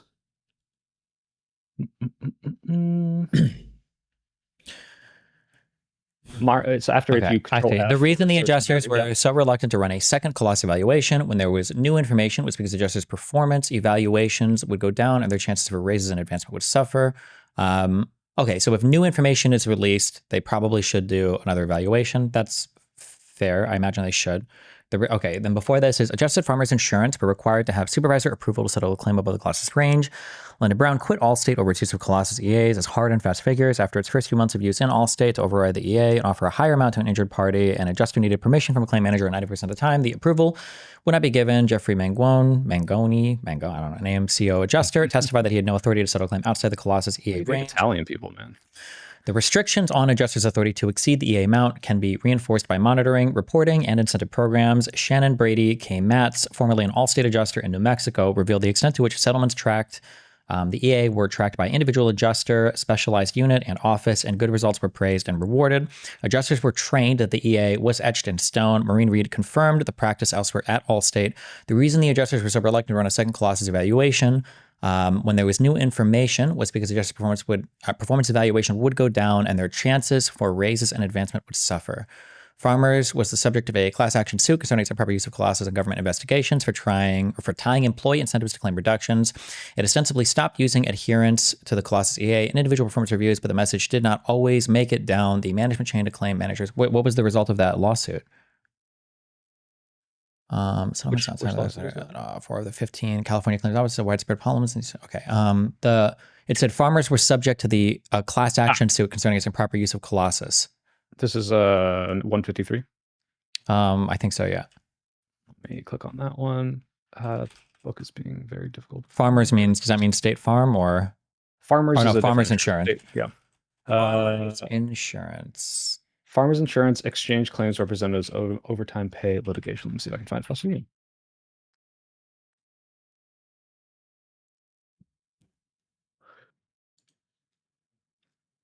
No, this is a bunch of them.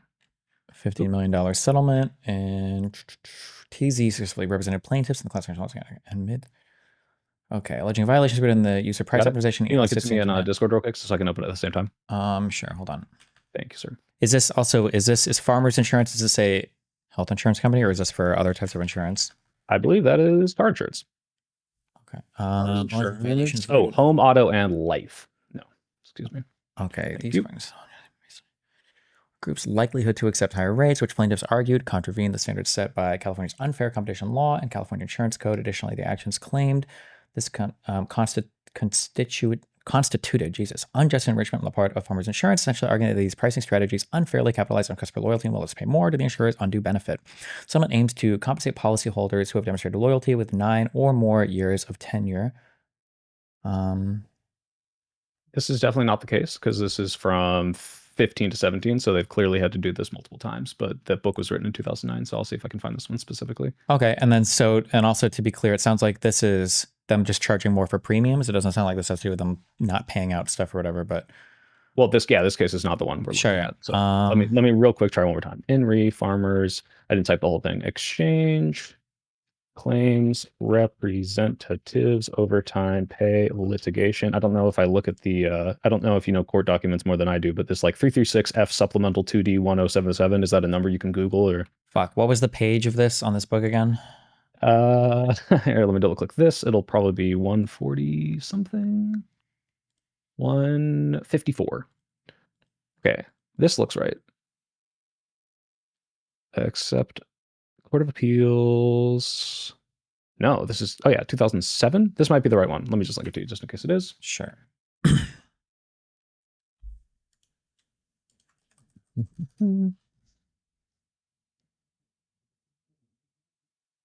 Find the overtime pay litigation.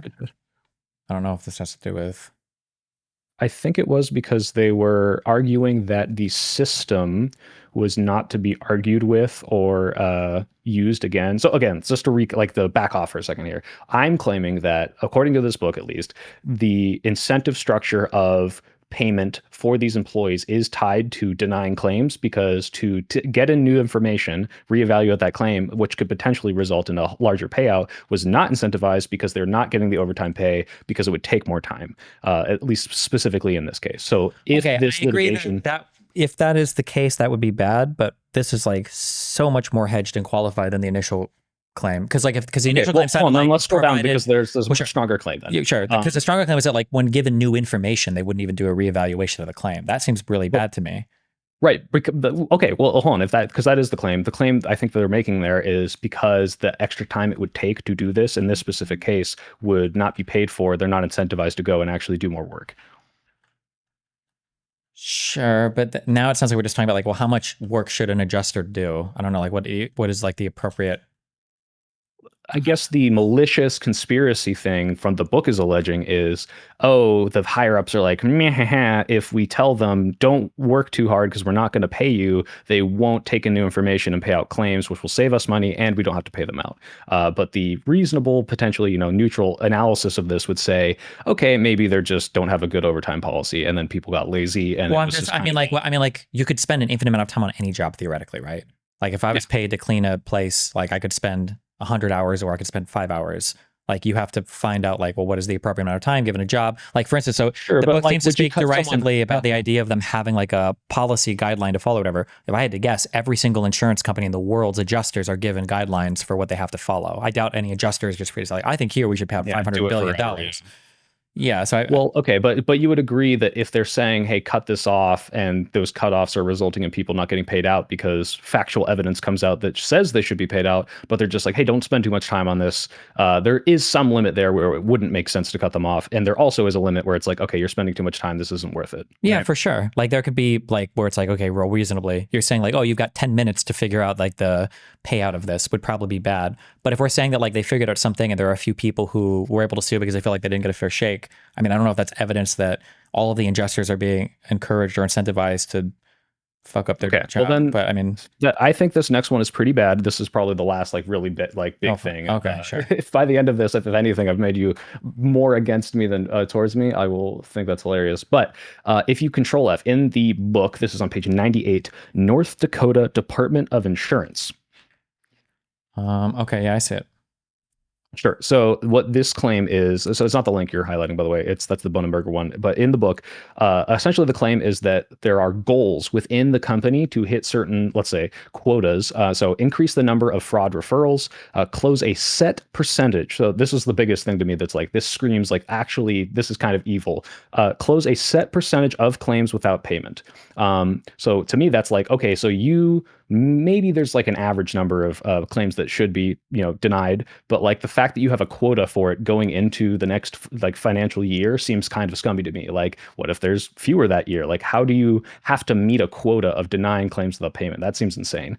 The other 2 points are estimate the condition of damaged vehicles at or below nation average, which is like, okay, you're purposefully driving down the payouts by not even ever going above the average of the national. That seems weird. And the final one saying they told adjusters to maintain indemnity cost, aka like what you pay out or what you owe, at inflationary levels. So like don't start paying out more, even if that is determined by your adjuster what that person should get based on their injury. Like we have a specific set guideline, do not go more than this. So like these all together, just my claim before you speak is this seems like an incentive structure to deny things arbitrarily. I'm going to use that word here because maybe not arbitrarily, but like specifically with profits in mind, that is placing profits over the health of the person or the insured. So, I mean, it's going to be the same set of questions, and I'm understanding better like how this book is written. So Okay. It sounds like it's just like take a bunch of data and then like create like the most fantastic story possible. And I could very easily create like counter stories that, I mean, you would need evidence to further either one of these. So when we say like increase the number of fraud referrals, does that mean increasing the number of like claims that are made, increasing the referrals to like a district attorney for criminal fraud? I don't know for that one specifically. The way it's written, which might be misleading, is hey, suggest more of these might be for fraud. Okay, right? so that sounds like, because it sounds like even just reading this, that it sounds like they're dealing with what they feel are like increased amounts of fraud claims from customers, like fraudulent claims that are just not true. So it sounds like they're trying to increase the referrals. It says to close a set percentage of claims without payment. My guess is going to be there's probably like a market average for how many of these are fraudulent or bad. And if that's like 10%, and if you have adjusters and it looks like you're closing like 99% of these, with payment, then it's like, hold on, we're probably paying out like a lot of fraudulent claims if this is what the average is. So maybe it should be higher, or maybe it could also be evil too. But I mean, like, I just don't know. And then to estimate the condition of damaged vehicles at or below national average compared to what? I'm curious how that's written out or what that means. I would expect it to be at about the national average. I mean, lower sounds kind of shitty. Higher, I would never expect them to, but it should be at about the national average. Farmers adjusters told to maintain indemnity costs at inflationary levels. I don't know exactly what that means. Indemnity is just what you have to pay out, right? So like what you're owed. No, I don't. Oh no, wait. I'm sorry. In this case, I'm sorry. It might be actually cost at inflate, because when you indemnify somebody, it means that like I'm not liable for compensation or protection against loss or liability. Yeah. So like in this case, a comprehensive form of insurance compensation for damage or loss. That's my understanding of it, but. Okay, at inflationary levels, what does that mean? Is that a good thing or a bad thing, or I don't even know what it's... That means that you essentially, if you read it in the book, but like you can take my word on this or not. My understanding is if you, let's say you paid 7% out, this is just a number I'm making up, or maybe it is in the book. If you paid 7% out last year, don't pay more than that except for accounting for inflation, if that makes sense. So do not pay more out this year than you did last year. No matter what, which like that is like, okay, when you think no matter what, that's like a really strong claim. So even if they've got like a ton of very legitimate claims, they just don't pay them out. Like, well, that's what the book is claiming. That might not be true, but it's like, what's the book citing for evidence? This is the North Dakota Department of Insurance examination of farmers' practices from 2004, a 3-year investigation that ended in June 2007. Let me see if I can find this link. By the way, just to like recap, like what we've gone through so far, I think at best, like I said, maybe this book is incredibly misleading for your side, and like I am just reading into it too far, and I've been propagandized, and that was kind of my concession. Like, if you could convince me otherwise, the issue here is not insurance necessarily; it's that there's this massive, massive misinformation campaign against insurance companies, where all of these allegations are coming out, and really all of them are spurious and exaggerated, and the people that are coming with these anecdotes are just misinformed as well, where they don't know they have better options. If that's the case, I don't think I'm entirely convinced that is. I'm not saying it's impossible, but I'm at not best, saying I that think there's, that's I'm not possible. saying that like I'm sure that like insurance companies like have engaged in bad behavior. I'm sure that, but what the question is like, is this really what's contributing to the high cost of healthcare in the United States? And is this like leading to significantly worse outcomes that can be solely blamed on insurance companies? Because like my I guess don't is think this is the major problem with insurance, sure, by the way. because my guess is you could run this exact same analysis on private clinics, on hospitals, Sure. on Yeah, pharmaceuticals, and we could find that all up and down the ladder, every single part of this system, there have probably been bad actors. There have been people that have lost lawsuits. There have been people that have like questionable practices sometimes. Like I'm sure we can find this in every single thing. That's like been but up and down the ladder, it's probably the thing. Yeah. Right. And so like the kill shot for me is like what would push me over the edge is, oh, okay, all these whistleblowers are coming out and saying, look, we do this without just cause. We make up stuff. We Yeah, try but to go this is through like the loopholes, but, weakest. like, This is like an industry that probably employs hundreds of thousands of people, and you're getting a whistleblower that's coming out and making the weakest claim ever with no evidence at all. That's just conjecture in their opinion. Some of it's been literally contradicted, and then it's like, what am I supposed to take from this? yeah, maybe not. I mean, first of all, I don't think that a majority of people would come out and be against this because, like I said, a lot of the more egregious stuff is immediately caught, right? So complete fraud, embezzlement, making up numbers, like that stuff's caught, that stuff's whistleblown. I think the smaller stuff, and you can get into the politics of like manufactured consent, but it's like the people that are already there in these systems, the people that work their way up and become CEOs, they see it as like, oh, this is fine. Like, this is just like, some people you got to deny, some people you don't. Like, in the similar way that you're justifying it now, I don't think you're justifying, yeah, it's good that all these people are dying. If it's happening, that's fine. Like, obviously, that's not what you're saying. It's, hey, like, this is how insurance works. You got to pick and choose who lives and dies sometimes. It's a zero-sum game. Like, that is how they view it. And when you're in this system, I don't necessarily think these people are looking at it like, oh my God, we're so awful. It's like, yep, this is how it works. This is the status quo. How can I do something about that? And then some people who are higher ups do come out and say, well, shit, I don't think this is the way it has to be. Sure, That's but I'm my saying, yeah, but I don't. But that's well, is that really your position though? Like, didn't you make a video on this? If I were to look at the video that you made on this, is it going to be that position, or is it going to be yes, yeah, it is. If you companies look are at the video I uniquely made on evil it, and they need to be no, held it's accountable? not. Yeah, I actually recommend everyone go watch that video because it's actually less of a strong claim that I made in the debate. Because my first big take is no, we should not be killing people in the streets. I think there's plenty of room for reform. There's so many things on the spectrum between that and what we're currently doing, which is probably not enough that we can do to push this in the right direction. And the people like Brian Thompson, even if he is committing heinous evil acts, I don't think he's necessarily even this like unreformable monster. I think he's part of that system. It's kind of explained as what is to be done in that system. And I don't even think he sees if this stuff is happening. If you grant that, he doesn't see the downstream effects of it. He sees it as numbers on a screen. And I think that if you kind of take him or some like Northrop Grumman CEO who makes bombs or any of these people and show, hey, this is the downstream effects of your actions. Do you think we should change them? I think there's a much better argument for that than these people are like Nazi Hitler McGee's and we should murder them in the streets. So yeah, like that is my position in the video. Wait, so what is our disagreement then? Or what do you think you and me have? Okay, so this was the interesting part. We never got to this in debate. My disagreement, and I think you actually agreed with this, although with the caveat that you don't think the denials are happening on the same scale, is that let's say all this is... Yeah. Sure. And that's fine. Let's say they are. Just for the second argument, please just grant me that. I know like you aren't convinced, but if they are happening, if you are one of these people who is going to die in the next week or month or whatever, or is suffering or essentially has their money being stolen out of their pocket by an insurance company, and you see that there is no direct recourse from the legal system or the current anything that we live in system that is going to punish these people, what do you tell those people? Because I don't want to tell those people go out and kill people because I don't want to live in the world if that is the happens. case, then I think you're basically most of the way there to justifying that, of course.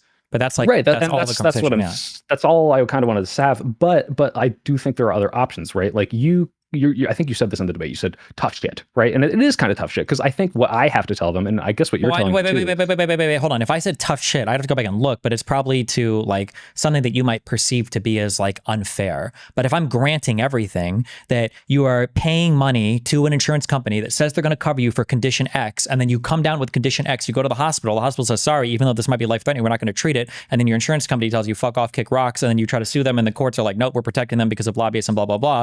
At that point, fuck it. I mean, if you're going to go fucking postal, like knock yourself out. Like you're very, very, very. But that's farther than I would go, right? Because what I'm saying is, I don't want to, like, would you agree that's probably like this killing is probably not going to change anything for the better? If anything, I might think. No. The difference is that like when you say, can you just assume this? I feel like you're at like 60% asking me to assume 30% more. And I'm at like 1% and you're asking me to assume 98% more. That's the issue. I think you feel like in your mind that you were like basically at this point, we're over halfway there already. And in my mind, I'm like, we haven't even begun to establish this as fact. Well, that's why I kind of wanted to say, like, clearly the people that are coming out with these anecdotes, they think this, regardless of whether or not they justifiably think but it. So let's say they're wrong, right? This would be the equivalent of the example I used earlier. Like, okay, I want to ask you an honest question. Do you think that we should kill all black people in the United States? I'm guessing you would probably say no. And then I would say, okay, let's just assume for argument's sake that they are genetically predisposed with warrior genes to kill us, that they will never integrate into society, that ultimately their goal is to purge all white people in the United States, and that they've already begun taking concrete actions to kill all of us. At that point, do you think we should kill them all? Like, you almost kind of have to say yes, but it's like, Jesus, that's like... Yeah, but it's like saying yes to that isn't saying yeah. No, I understand that. No, 100%. But what I'm trying to say here is, okay, like just addressing it in reality, like outside of the hypotheticals, if these people, like you see all these, it's not majority, but there's a large amount of support for this person. A lot of people are like, oh, good, he fucking got him. Yeah, good riddance. A lot of people are coming out with these stories, which may or may not be spurious, that are like, hey, like this is happening to me. My stuff's denied. My stuff's denied. Like, and what it seems to be, if your understanding is true, I know you're skeptical and you're more in like the agnostic area, but it's like, hey, this hasn't been proven to me yet. And again, I haven't proven it to you. So unfortunately, the point is, if they think that, what do we do about that? Like, do we tell them, hey, actually your suffering isn't literally the real? First thing we do is like try to like get people back to a more factual based world, right? Like right now we're having the same conversation about H-1Bs. Is it true that Indians are invading this country en masse at the behest of capital owners who are using them as indentured servants to displace and depress like the white race, because Jews are ordering it? Like, how do you fight back against that? It sure as fuck isn't on the policy level. Like, that's on the information level. Like, I'm not going to say, okay, well, maybe to appease some of these people who think that Jews are controlling immigration, maybe we should immigrate a few less Indians. No, that would be insane. Much the same. I'm not going to say that, like, okay, well, we need to have these huge penalties for insurance companies or, sanctioning the murder of some CEOs because a whole bunch of people are misled by public information about what's actually happening, especially when it seems like the book written on this, like, mainly cites to like car insurance stuff or pre-ACA stuff, which I think are like substantially different environments or insurance markets. I would say like, okay, well, we should probably fight more on the insurance, or not on the insurance, we should fight more on the information level, because even if we came down as harsh as possible as we possibly could on insurance companies, it would change basically nothing about healthcare in the United States. And what's worse, it might change nothing and people might feel better about it because they saw something happened, even though nothing happened, which I think would be bad. When you say it wouldn't change anything, what wouldn't change anything? Yeah, I agree. We shouldn't be sanctioning CEO coming down hard on like insurance companies. I don't think would change basically anything in the United States. It wouldn't fundamentally alter any of the engagement we have with healthcare. It wouldn't really do much of anything. You don't think if, for example, we said it's mandated that you release your claims data like the Chubb does, that might make it a little more transparent? I don't think Chubb is even remotely, Chubb is not remotely comparable here. I don't even think they do health insurance. Let's just say we say, hey, you guys have to release your claims data because we want to see whether or not you're unjustly denying people. Maybe they're not. What if we just said, hey, government mandated? You could say that, but at that point, my guess is every insurer would probably just abandon that market. And then it would just have to be the government doing it anyway. Because you're already in such a... leave America? No. They would abandon the Medicare Advantage market. They would just leave that market. No, I'm saying literally every single health insurance, like every number, not just Medicare Advantage. Oh, if all of it had to be published, then you would probably just destroy all those markets because nobody would be in the health insurance market anymore. You'd have no competitive edge or advantage because you're publishing literally every single thing proprietary that you've discovered. So everybody would just not everything, just your claims data. Just, hey, well, these are how much we pay out. This is how much. It can't be just your claims data. It has to be everything. Claims is everything, right? You understand that the whole point, that's a whole insurance company's business, is figuring out how much do we pay to which people. That's the data that your entire market is based on, right? No, maybe I'm confused, but I'm not saying like, hey, like, why do you make these decisions? I'm not saying what is your company policy. I'm saying go through these numbers and say, okay, we have this many clients. There are this many claims. We find this many to be fraudulent. There are this many payouts. This is the average payout for this kind of claim. Like, is that not something you can release, or why not? Not satisfactorily, because then you get people gaming those systems. So let's say you say I only have to release the amount that I pay out, but I don't have to release any other information. What if I get my actuaries to run the data and I find out, that like Chinese people and Native Americans have some of the most like higher like appeals rates or whatever, and we're just not going to sell insurance to those people. And all of a sudden now my claims data looks better than everybody else's, and I've got like the least appeals and the least denials ever. But it's because now I'm engaged in like bad business practice to try to bring those numbers artificially down, because these are the only ones I was forced to release, and now that's what people are judging me on. Like a lot of people are slicking off Kaiser because they have low denial rates supposedly, but like Kaiser is one of the most like locked in network providers in the US. It's not even true that just because you have Kaiser you're gonna have a better experience. It just means you're gonna be super ultra locked into their in-network providers versus going out of network at all. Right. They have got a big like kind of conglomerate industry. I had Kaiser at one point. I know exactly what you're talking about, where it's like, oh, we have the hospital, we have the psychiatrist, we have everything. So it's harder to deny because you don't go out of network. Yeah. Okay. But I'm just saying that like all of this effort and all of this is like a waste. Like we should be looking to like expand Medicare, or like try to fight for some kind of public option that might be like Medicare. Like if we got everything released about these health insurance companies in the perfect way possible, maybe we're saving like 2% or 3% when we go to the hospital, but like it's not helping much at all. Like it's And what's the claim that like 40,000 people die a year from this? Which let's assume that's true. I mean, that's the same as car accidents. That's the same as gun deaths. Like it's not that big of a number. Maybe the non-death issues and the stealing is a greater risk, but like I agree, it's literally not the biggest thing. And I do think it would be solved by expanding Medicare. I'm just kind of trying to speak to the point of why is everyone so fucking happy about this? And like I don't know if I agree with you, but like it does seem to be that this is a massive misinformation problem on your side. Yeah. why do you think that most people think that UFOs were flying over New Jersey? Because there actually were aliens. Do most people think that? I don't know.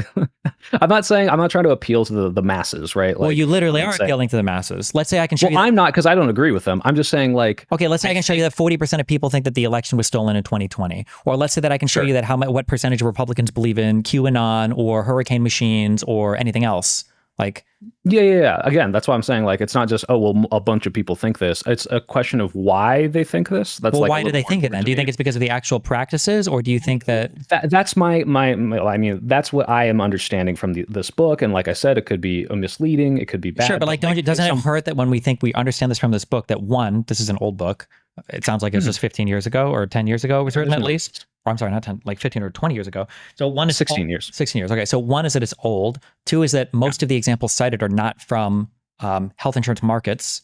And then it's pre-ACA, which dramatically changed the health insurance field. Like if these were one thing, actually, can you talk about the ACA dramatically changing? Because I think the 80-20 rule you brought up was the one thing that was like, yeah, that does make sense, as like this would be one of the things that might have prevented this stuff. But what else in the ACA, other than pre-existing conditions? So I think that like claims were changed. Like I think that there's a response period for claims now. Like it has to be within 12 months that you respond to a particular claim. The pre-existing conditions thing was a really big one. The market's changed a bit, and that people aged up 25 or 26, I think, were able to stay on their parents' insurance, or So this is all like stuff that has probably changed these markets like pretty dramatically. Also things like when you talk about like a lot of the issues that we're having right now, like that whole 90% denials are all based around Medicare Advantage plans, which is like a bonus insurance you can get on top of Medicare just for old people. So this is a whole new market that didn't even exist. Also a replacement, right?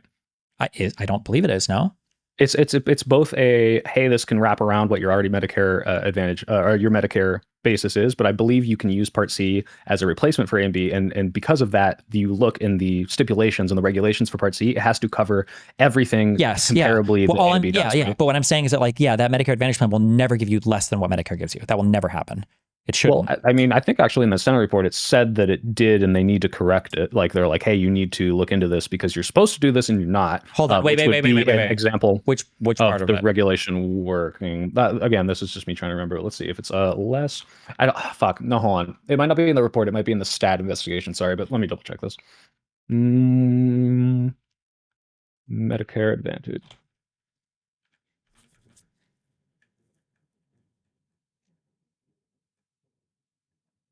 Okay, yeah, at the very end, the last page.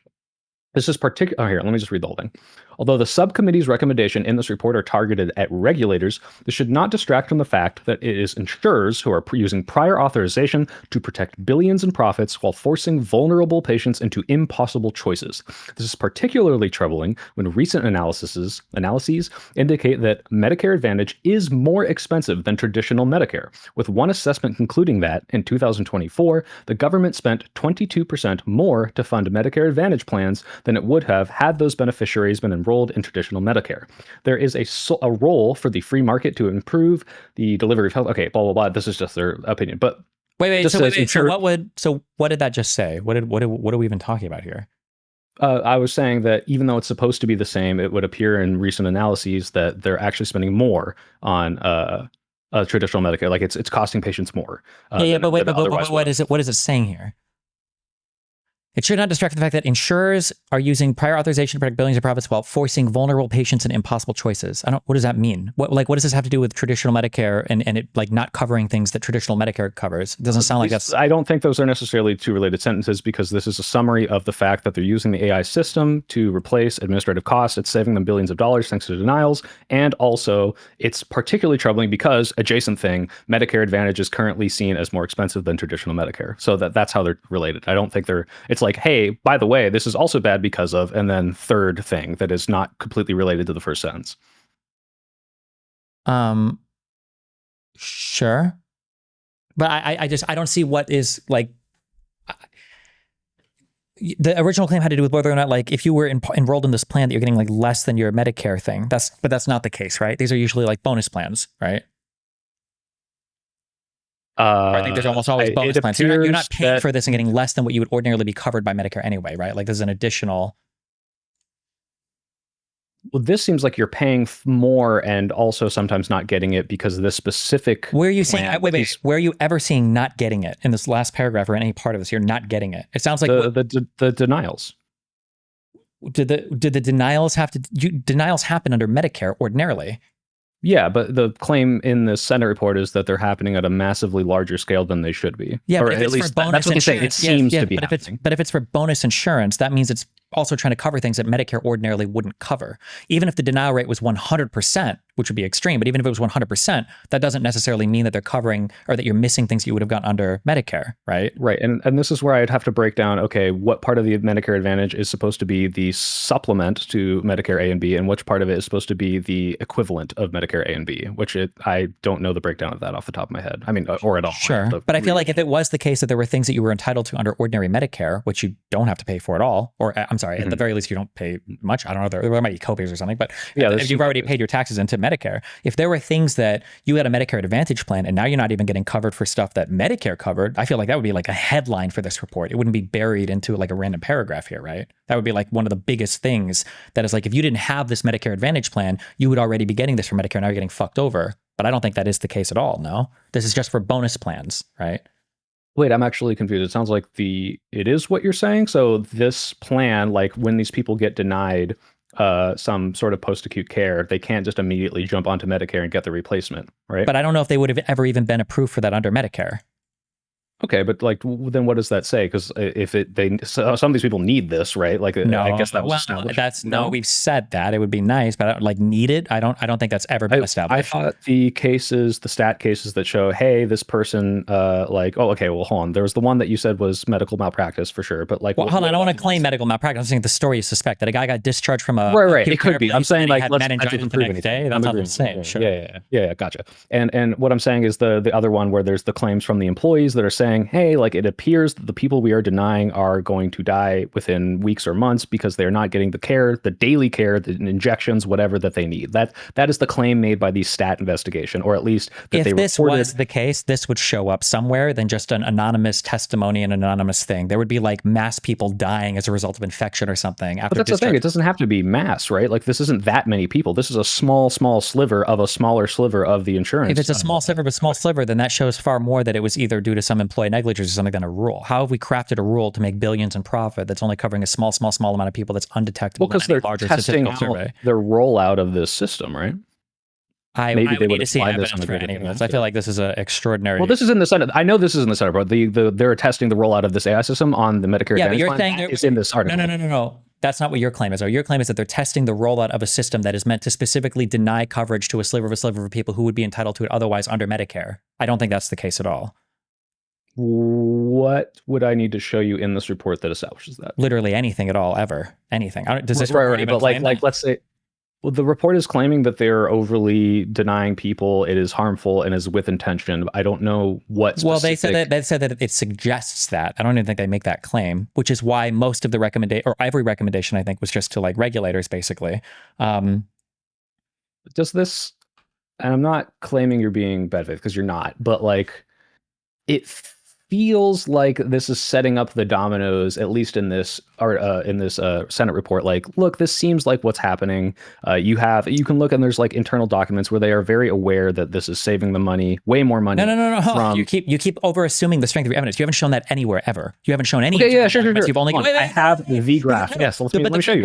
I'm just saying the fact that you keep saying these things casually means that you think you have proven it, and that's why you keep uttering these things. But to me, if anything, I'm just getting more and more evidence in favor of the other direction. I never saw those McKinsey documents at all. It sounds like those McKinsey documents were just being paraphrased by the author of that book, and all of the examples are from like car insurance markets and everything else. So it sounds like the evidence is way weaker even than I initially thought it was. But then you just like, you'll casually say, because I understand why you think I'm asking for an ungodly amount of evidence if you feel like you've already shown that there are internal documents that have leaked that have proven that they're acting in bad faith. Yeah, I agree. Let me grant you this. I don't know if you've ever taken like a college course, but like professors who are really bad at explaining things, it's not because they're not smart. It's because I don't even want this sounds pretentious as fuck because I'm not trying to compare myself to a fucking professor. But like once you like read a bunch of this shit and like you forget how much of it is like, oh, that's just a given, and how much of it is like, oh, I really need to establish this. So I read this thing like a bajillion times, not all the way through, but like to me, it's like, oh, duh, this part. And that's why it was so frustrating in the conversation, because it was like, oh, like I didn't know that I would have to establish the denials are happening. I thought that was just a given, but clearly, but you wouldn't have to establish it, but the book would have to establish it. But it seems like the book doesn't even do a great job at this. And it's not satisfactory. I think the specific. Well, wait, no, not that it's not satisfactory. Is that it doesn't even seem to try to establish these things. It gives you some quotes from people that are working in like other unrelated insurance markets,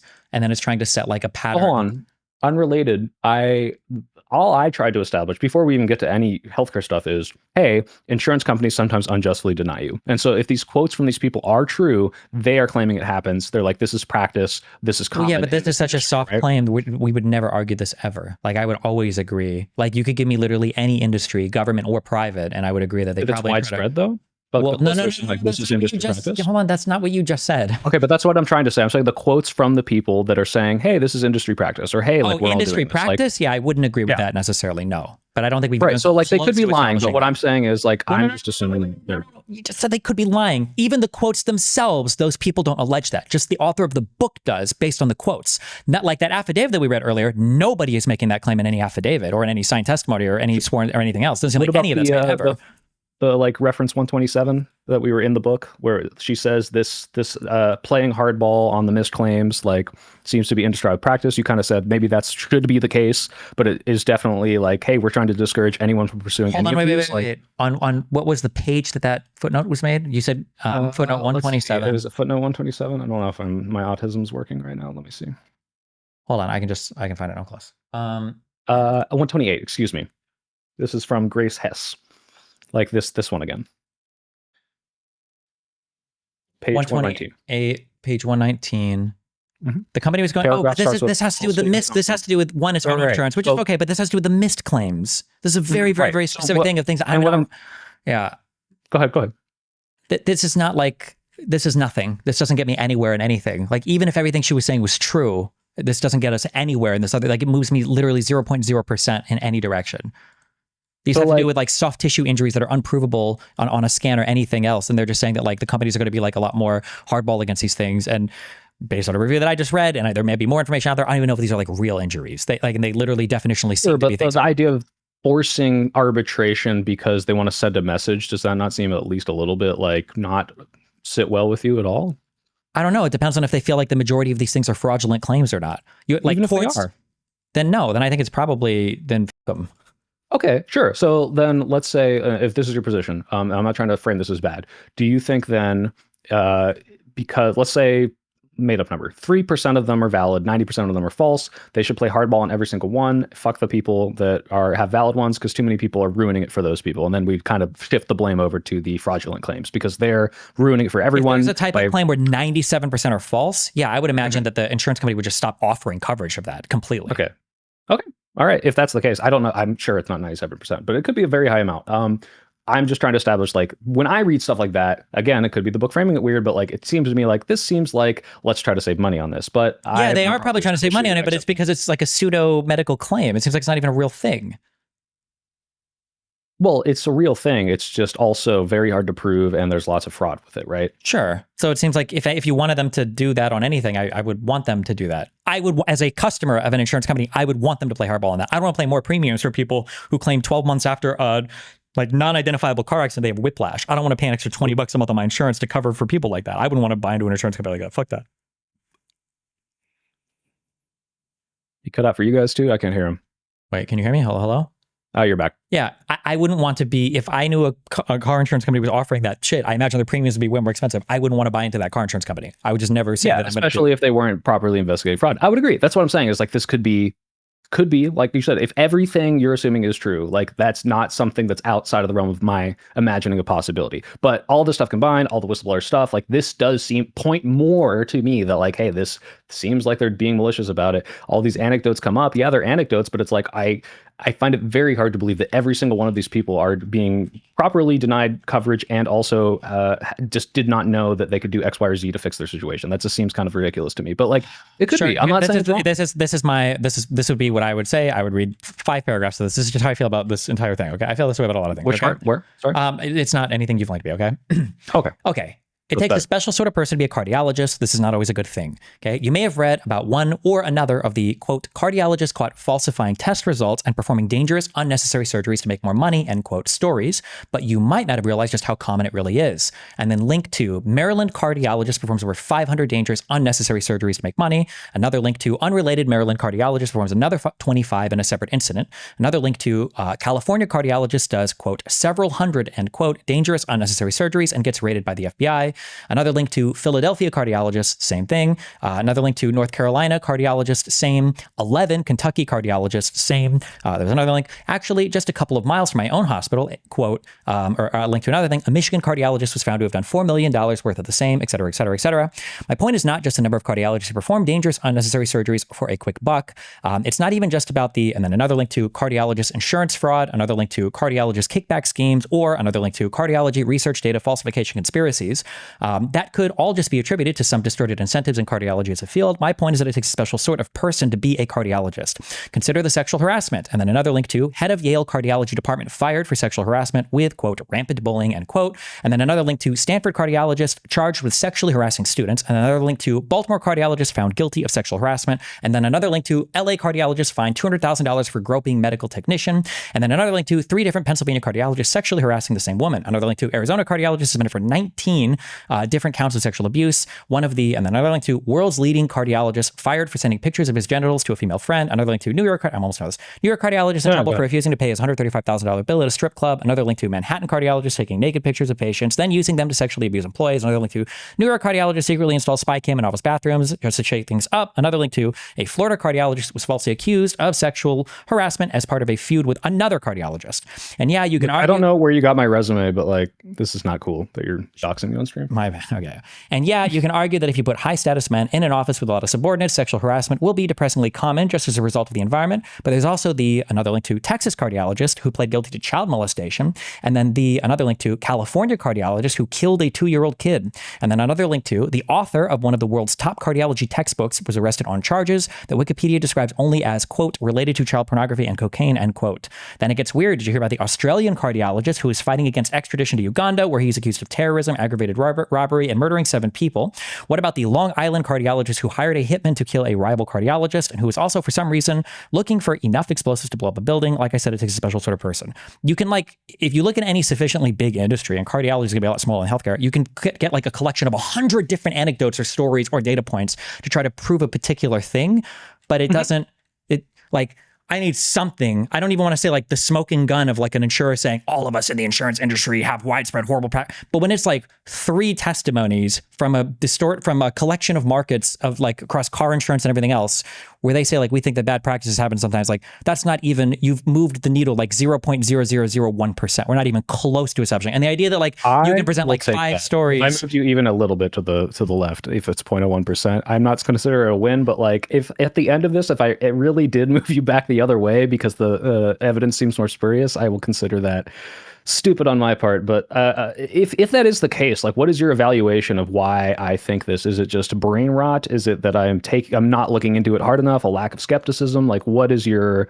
take on that? Well, I mean, I can't guess your mind state, but I mean that I think one. I'm just assuming. I'm not trying to. Sure, there's a cultural moment right now where everybody wants to hate on these particular people, so we're selecting for any stories relating to hating on these people. And then there's obviously this book you've read that seems to be somewhat formative. You said it yourself that you read this book a dozen times or whatever in going through these things. Just once. Yeah.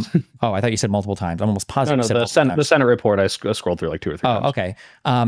If that is the case, then I can understand why you'd be like predisposed in this direction in feeling these particular things. I would just be like worried, like if we don't have, like I used to believe for the longest time that that lobbyists were obviously in control of the government. Yeah. This is a thing that just seems obviously self-evidently true. I can think of the mechanism for it. You lobby people so they do things for you, so you're more likely to vote for their policies so that you get elected. I can think of everybody in the culture says it, right and left, everybody agrees on this, blah, blah, blah. And I had somebody push me in one conversation once where he was like, can you think of a single example of a policy that's popular by the American people that lobbyists have like prevented from passing? And I couldn't think of a single. That's a very specific claim. I mean, have you read the book Dark Money by Jane Mayer? Because you can look at, I'm not sure.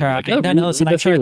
But I'm just saying like that was an example of a thing that I firmly believed, such that like in 2016, I said that I supported Bernie Sanders on the sole policy of removing lobbyists from government. That was the sole reason why I would support him over any other candidate. And when I got pushed on that question, I didn't have a single response to that. I was like, okay, well, fuck me. I can't even actually think of anything like this. And I think what's the criteria though to prove it?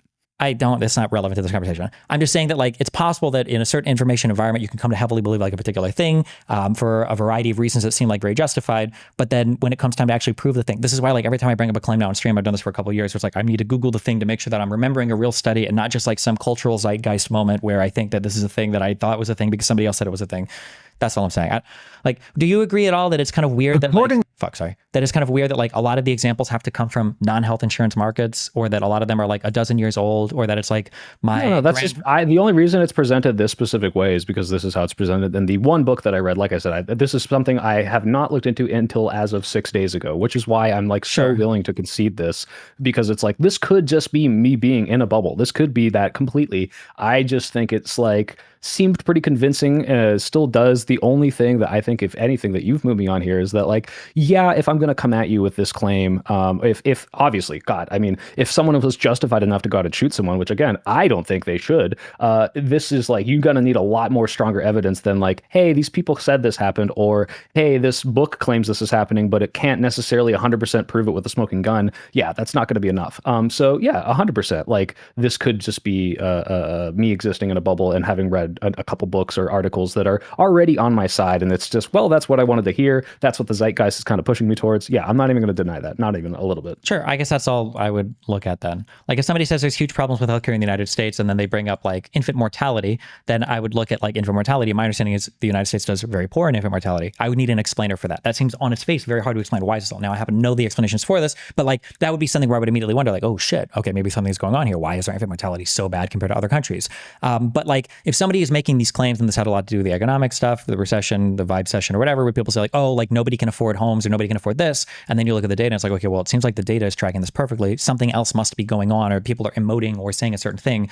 That's what I would have trouble finding, I guess. Yeah. Where people say, oh, I can't afford groceries, and you look into it and they spend way more than they need to. They're shopping at Whole Foods. Like, yeah, like I'm not going to close out and say, yeah, every single anecdote, like we have to take this at face value and not look into it anymore. It just would seem to me, based on the collective totality of what I've read, pointing to this does just make more sense to me off the top of my head. The evidence, while not smoking gun, is pretty implicating, and like Wait, hold on. not. You keep saying smoking gun. You have nothing. There's not even anything even remotely. None of this is anything. Like you don't think that like okay, hold on. Wait. If the claim has to do with like rules or policies or widespread bad behavior, you have nothing. Now, individual stories where some bad things might have happened, yeah, for sure, especially like that court case, for sure. But I don't like the claim of nothing. I understand that none of it is like dead to rights, but like if you look at keep saying these terms like dead to rights, smoking gun, like what is a single example of anything that points towards industry-wide malpractice? So again, when someone comes out as a whistleblower and says, "Hey, this is wide practice," is that not like? Do you think it's completely made up? Do you think it's exaggerated? What was our strongest claim of this again? The biggest one was the first one I showed you with Peeno coming out and saying it in 1986. And what was all the way at the top? What was the strongest claim that she had made? She said, we are fabricating denials through loopholes or other reasons that otherwise shouldn't be denying it. We are doing this for profit. Sure, but then the thing that hurts the most is then that the strongest example, the one example that she gave, ended up being just wrong. Well, first of all, I don't know if it's wrong. I just am assuming what Humana said in response to that could be true, and therefore I just won't even like hold my head against it. Because also it's like the appeal to emotion. That's her being like, "Oh, me personally, I killed someone. Look how bad this is." Like, I don't care if she's no, hold on, stop.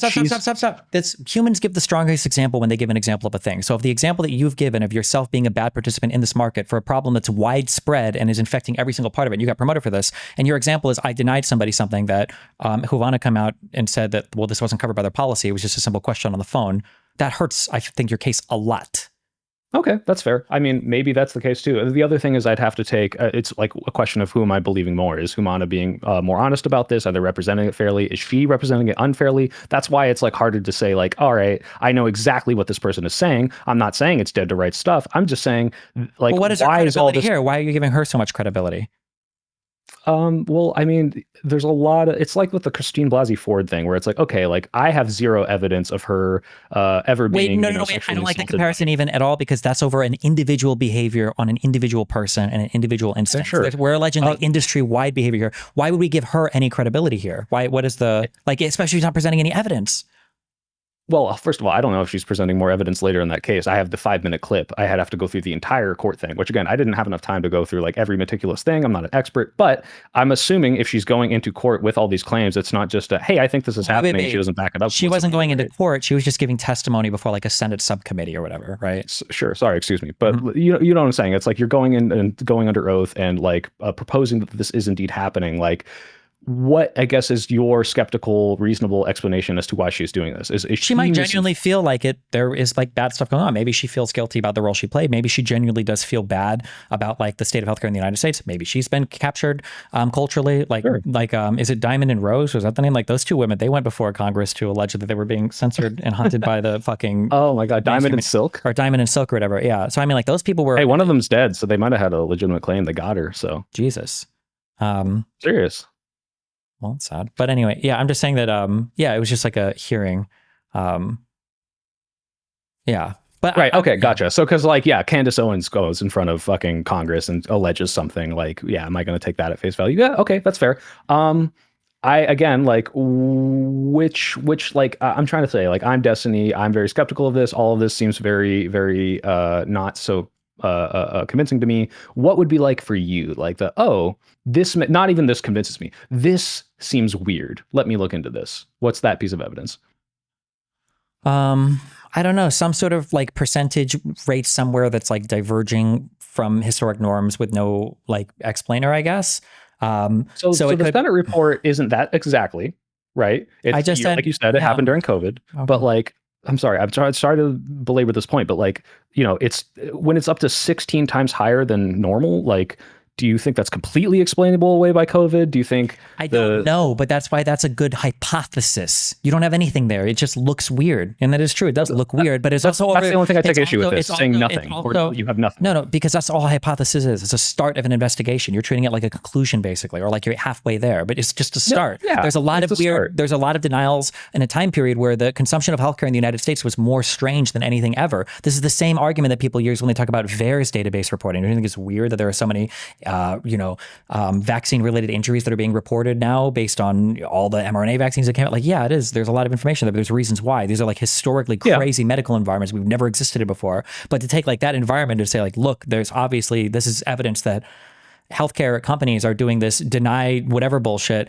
And keep in mind that that whole phrase has to do with denying people life-saving care. But this Senate report just had to do with like Medicare Advantage Plus plans or whatever. Like Part C. Yeah. This is, so it's not even like, even the strongest form of like a Senate thing that we have is only targeting a hyper-specific sector of insurance that only impacts old people in coverage that extends beyond what ordinary Medicare would cover. And it's not even alleging wrongdoing. And it's only saying that the changes they'd recommend have to do to... Wait, it is alleging wrongdoing. It's saying no, it's not. It's causing harm. What?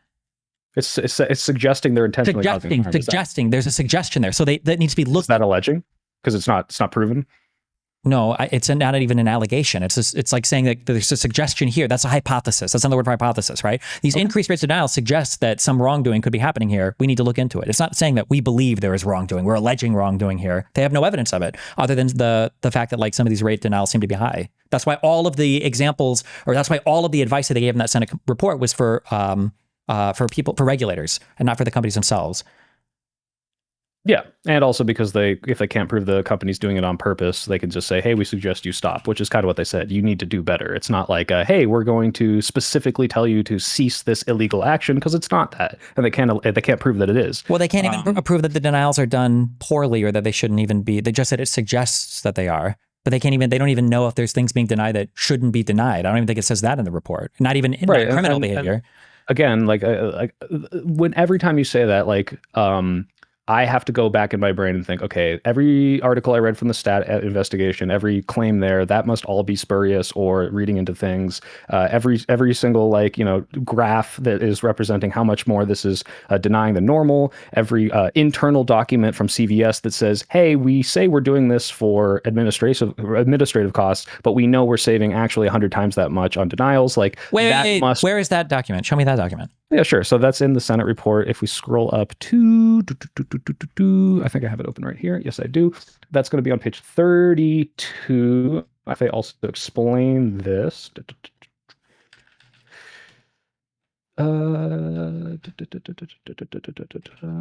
Materials from this time. I'll wait till you're there, actually. Do you see this on page 32? Yes, materials from this time demonstrate that CVS new denials of facilities claims represented a larger source of savings than automation. For example, in an October 2022 automation update, CVS estimated that automated approvals of as many as 174,000 initial reviews of inpatient admissions would generate at most 13.3 million in administrative savings across all of the company's lines of business. By contrast, under the graph. Yeah, okay. And then by contrast, in that same presentation, CVS estimated that 225,000 denials of this type of claim had generated 2.5 billion in medical cost savings. Okay. This is alleged. So the only reason I said that was because this report is alleging, okay, you are saying to us, hey, you're doing this for administrative costs, but you're very, very aware of how much more it's saving you on denials. That's we can't prove it because you didn't say I'm doing this to save, on denial costs, but it's doing that and you're okay with rolling it out. That's wait, where is this saying saving on administrative costs, but they're saying another thing? What are we talking about? Where is that coming from? If you go back to the beginning, it's like saying they talk about why they justify implementing this AI system. It's like, hey, it's saving on administrative costs. And this 2 paragraphs you just read were the ones that are saying, hey, it is clear to us using this picture is from an internal document. You are very aware that the amount you're saving from denials is much, much, much, much higher. And that indicates that this is the reason you're doing it, although we cannot prove that.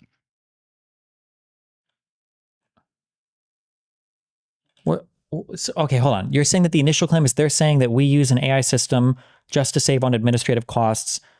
I mean, it probably does save on administrative costs, but they're also saying, but they're also saving on claim denials as well. But that's true too, of course. But that's going to be true of like any type of denial at all, right? No, not of course, right? Like let's say you had a specific set of denials that was happening. Let's say there's probably a margin error, but like you show, it's like, okay, we did 7%, then 8%, then 7%, right? And then you're like, hey, this AI is going to save administrative costs because it's going to come in and instead of all these people adjusting these claims, this AI is going to do 90% of the work. We just have to have a human reviewer at the end. And suddenly, instead of 7.8, next year it's 16, 17, 20, right? And it's like, okay, is this AI overly denying? It does, maybe it's not, right? But like, this is indicating that were this to be done the way it was before, it would not be nearly so high. So the administrative but hold on. But then the question is like, because whether or not this will move you, is this analysis over the years of like 2021, 2022, 2023? Yeah, it is. It's Okay, and during then I the think they COVID say years. even in 2019, these, 2020, yeah, so like 2022, the utilization of these plans is massively increasing as well, right? Like they're bringing it, and I think they even say that, yeah. So we, yeah. so if we you need look to, at, there's actually a graph that's yeah, I know, proving your yeah, point right now. I have to leave in like Okay. 1 minute, so I have to go really quick. Gotcha. But like we Thank you for sticking know, around. Appreciate it. yeah, you're good. So we know that like there's more people that are coming in as well, right? I feel like I just need anything. Like anything more. Right. So like if you just this last graph, because this is that, because like you're right, there's a huge number of people applying, but I want to read this paragraph, and this is figure 3, page 26. Data from United Healthcare indicated that at the same time it was significantly increasing denials of skilled nursing facilities, home health used by the company's beneficiaries was increasing. The insurer's prior authorization denial rates for home health services declined during the period covered by this report, but there was a vast increase in the number of Medicare Advantage beneficiaries using these services. In NaviHealth's first year of managing post-acute care for United Healthcare, the insurer possessed more than 4 times as many home health prior authorization requests as it did the year before, far beyond the company's growth in enrollment, which, if I'm reading this correctly, is saying, yeah, there's a way more fucking people, and because of that, yeah, the denial rate on this specific thing actually went down, but far more people are, if you're comparing year per year, who's being denied, are being denied than would be had you had the same number of applicants. That's what I'm seeing, but maybe not. Wait, what?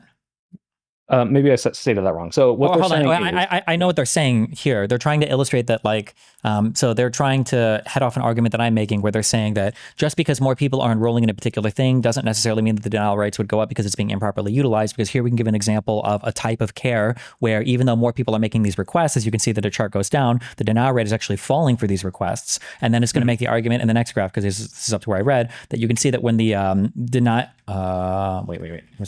that when the enrollment in a particular thing or request for a particular thing was increasing, the denial rate was still increasing for this or something, right? Over the this 12.6% going up to figure two on page 24 or whatever. But then again, all of this is like a good place to start asking questions, but then you have to actually go in and it's like, okay, well, what are these types of requests? Why are they being denied? Like you can't just like point. This is like the most basic form of like correlation equals causation ever. Like you have to like. I just want this. Wait, hold on. I just want the one admission, and this is not a gotcha. Is it at least more than nothing in the sense of like this seems like this shouldn't be happening? No, it's exactly seems because that's what the Senate says. This seems. It's exactly what I said before, and that is a good hypothesis. It's a good part to start at. That's it. Okay, isn't that kind of like the same thing in different words? It's like, okay, this isn't proof of anything, but this seems to be like you're intentionally doing harm. Let's try to look into this. I wouldn't say it seems to be you're intentionally doing harm. I'd say it seems like these numbers are like dramatically out of whack. We need to figure out what's going on. Again, okay, so do you disagree with the Blumenthal assessment that this implicates you are intentionally causing harm? I don't want to know anything about what Blumenthal said. I would instantly assume the opposite. No, it says it right here at the very bottom. Like it says like that is the recommendation. Oh wait, sorry, hold on. This is a different. This isn't like Blumenthal from the fucking. No. Senator Blumenthal. Sorry. Right? Oh, my bad. Because he's the one that does for. So it's just Control F intentional. It suggests, like you said, so it seems to be Medicare Advantage insurers are intentionally targeting a costly but critical area of medicine, substituting judgment about medical necessity with a calculation about financial gain. Sure. Just a suggestion. Sure. And you agree with that suggestion? It's a thing. It could also suggest that during COVID, like increased utilization of certain types of care. Yeah. Sure. There could be another explanation. This is not a smoking gun. Just all of this every time I see it. Yeah. Gun. Smoking gun is what you say when I go into a house and I find a dead person and another guy with a where he's got like defensive smoking gun above wounds. him. Yeah. I got you. No, with like defensive wounds. And I'm like, I think that guy did. And you're like, well, we don't have the smoking gun. You're not even close to a smoking gun. You're at like probable cause. We have to get to that point. We're like building the hypothesis, but you keep saying smoking gun, dead and right. I'll step back all the way. I'll step back all the way. I'm sorry, I don't have a better vocabulary. So yeah, I'll step back all the way there. I'm going to reiterate what I said at the very beginning, and like this is like a good hypothesis, and it's a good start to like, oh, maybe there's something worth investigating here, and it's worth it to maybe like dig through things, sure. But we're not even at like any circumstantial evidence or anything suggesting anything whatsoever. It's just weird. It seems very plausible to me. Maybe it's not true. I know you like making bets. Can we put like a 5 to 10 year $5,000 bet on whether or not this comes out as something really fucking scummy? No, because you and I aren't even going to agree what that means, because it could be that in 5 years you have 10 cases of an insurance company fucking somebody over and you think you've won, and I would say no, this doesn't prove anything. Whatever criteria we set here, we don't even agree on what we've just discussed today. How could we possibly set a criteria to a thing like that? I would automatically take a bet on the other side of that, just because I know that this particular industry is so insanely regulated that you should be asking for odds for that they could somehow escape all of the regulation around this industry to engage in like criminal malpractice here. That would be possible. It would probably be almost impossible in this industry to do it, would be my guess. Real quick, just on the regulation thing, the reason is the most regulated is a good reason, but like you got to understand is quotes from people that come out of the NIAC says it's like overcomplicated, overly bureaucratic because it's not a federal thing. It's each individual state then comes together as this like conglomerate on this weird non-governmental, but also working for the government with private and public employees, and they all have different rules, all from different states. And yeah, there is a lot of regulation on all these things we talked about, like licenses and education requirements and all that. But I don't think just because it's the most regulated means that somehow they wouldn't be able to get away with something like this. But I understand that point. I think it just reduces the ability to get away with stuff like this, especially when the markets are so huge and so like looked at. That would be my guess. But okay. Well, coming out of this, thank you very much for listening to my fucking schizo rant, apparently. And I appreciate it. And I know I didn't move you much, but I want to say I appreciate that you saw me as much more good faith. At very least, in that conversation, you called me a liar. I think at worst, now you can call me stupid. So thank you was just a debate for giving online, me the... I appreciate the conversation. Okay. Have fun. Be careful. Yeah, well, I was going to say type 1 to enter the deep state because we got to do that. Yeah. Okay. Oh, wait, hey, did you delete your VODs in Amsterdam? Because we ran into each other and it was on VOD and I can't find it anywhere. It's possible VODs get deleted for a variety of reasons. You're not the guy that sold me drugs over there, are you? No. My friend and I recognized you from across the street. Oh, okay. We were not like trying to find you. I was actually on the search for the most delicious waffle. And I was like, hey, that person looks familiar because he's the guy who put me onto you back in 2017. Gotcha. And then you guys saw us seeing you and you were like, I think those guys are talking to us. So we're like, all right, let's just not even engage. And we just kind of like brushed past you instead of stream sniping you. But I was just curious because I wanted to show that, you know, I'm not bad faith because like I could. It's all good. The only reason I agreed to have this conversation is I don't think you're bad faith. If I thought you were bad faith, we wouldn't have had this conversation. So hell yeah. Well, I'll take it. Thank you very much, Destiny. I hope we're talking in the future. Have a great day. okay, have fun. Be careful. Bye. That took way longer than I thought it would. I'm so sorry.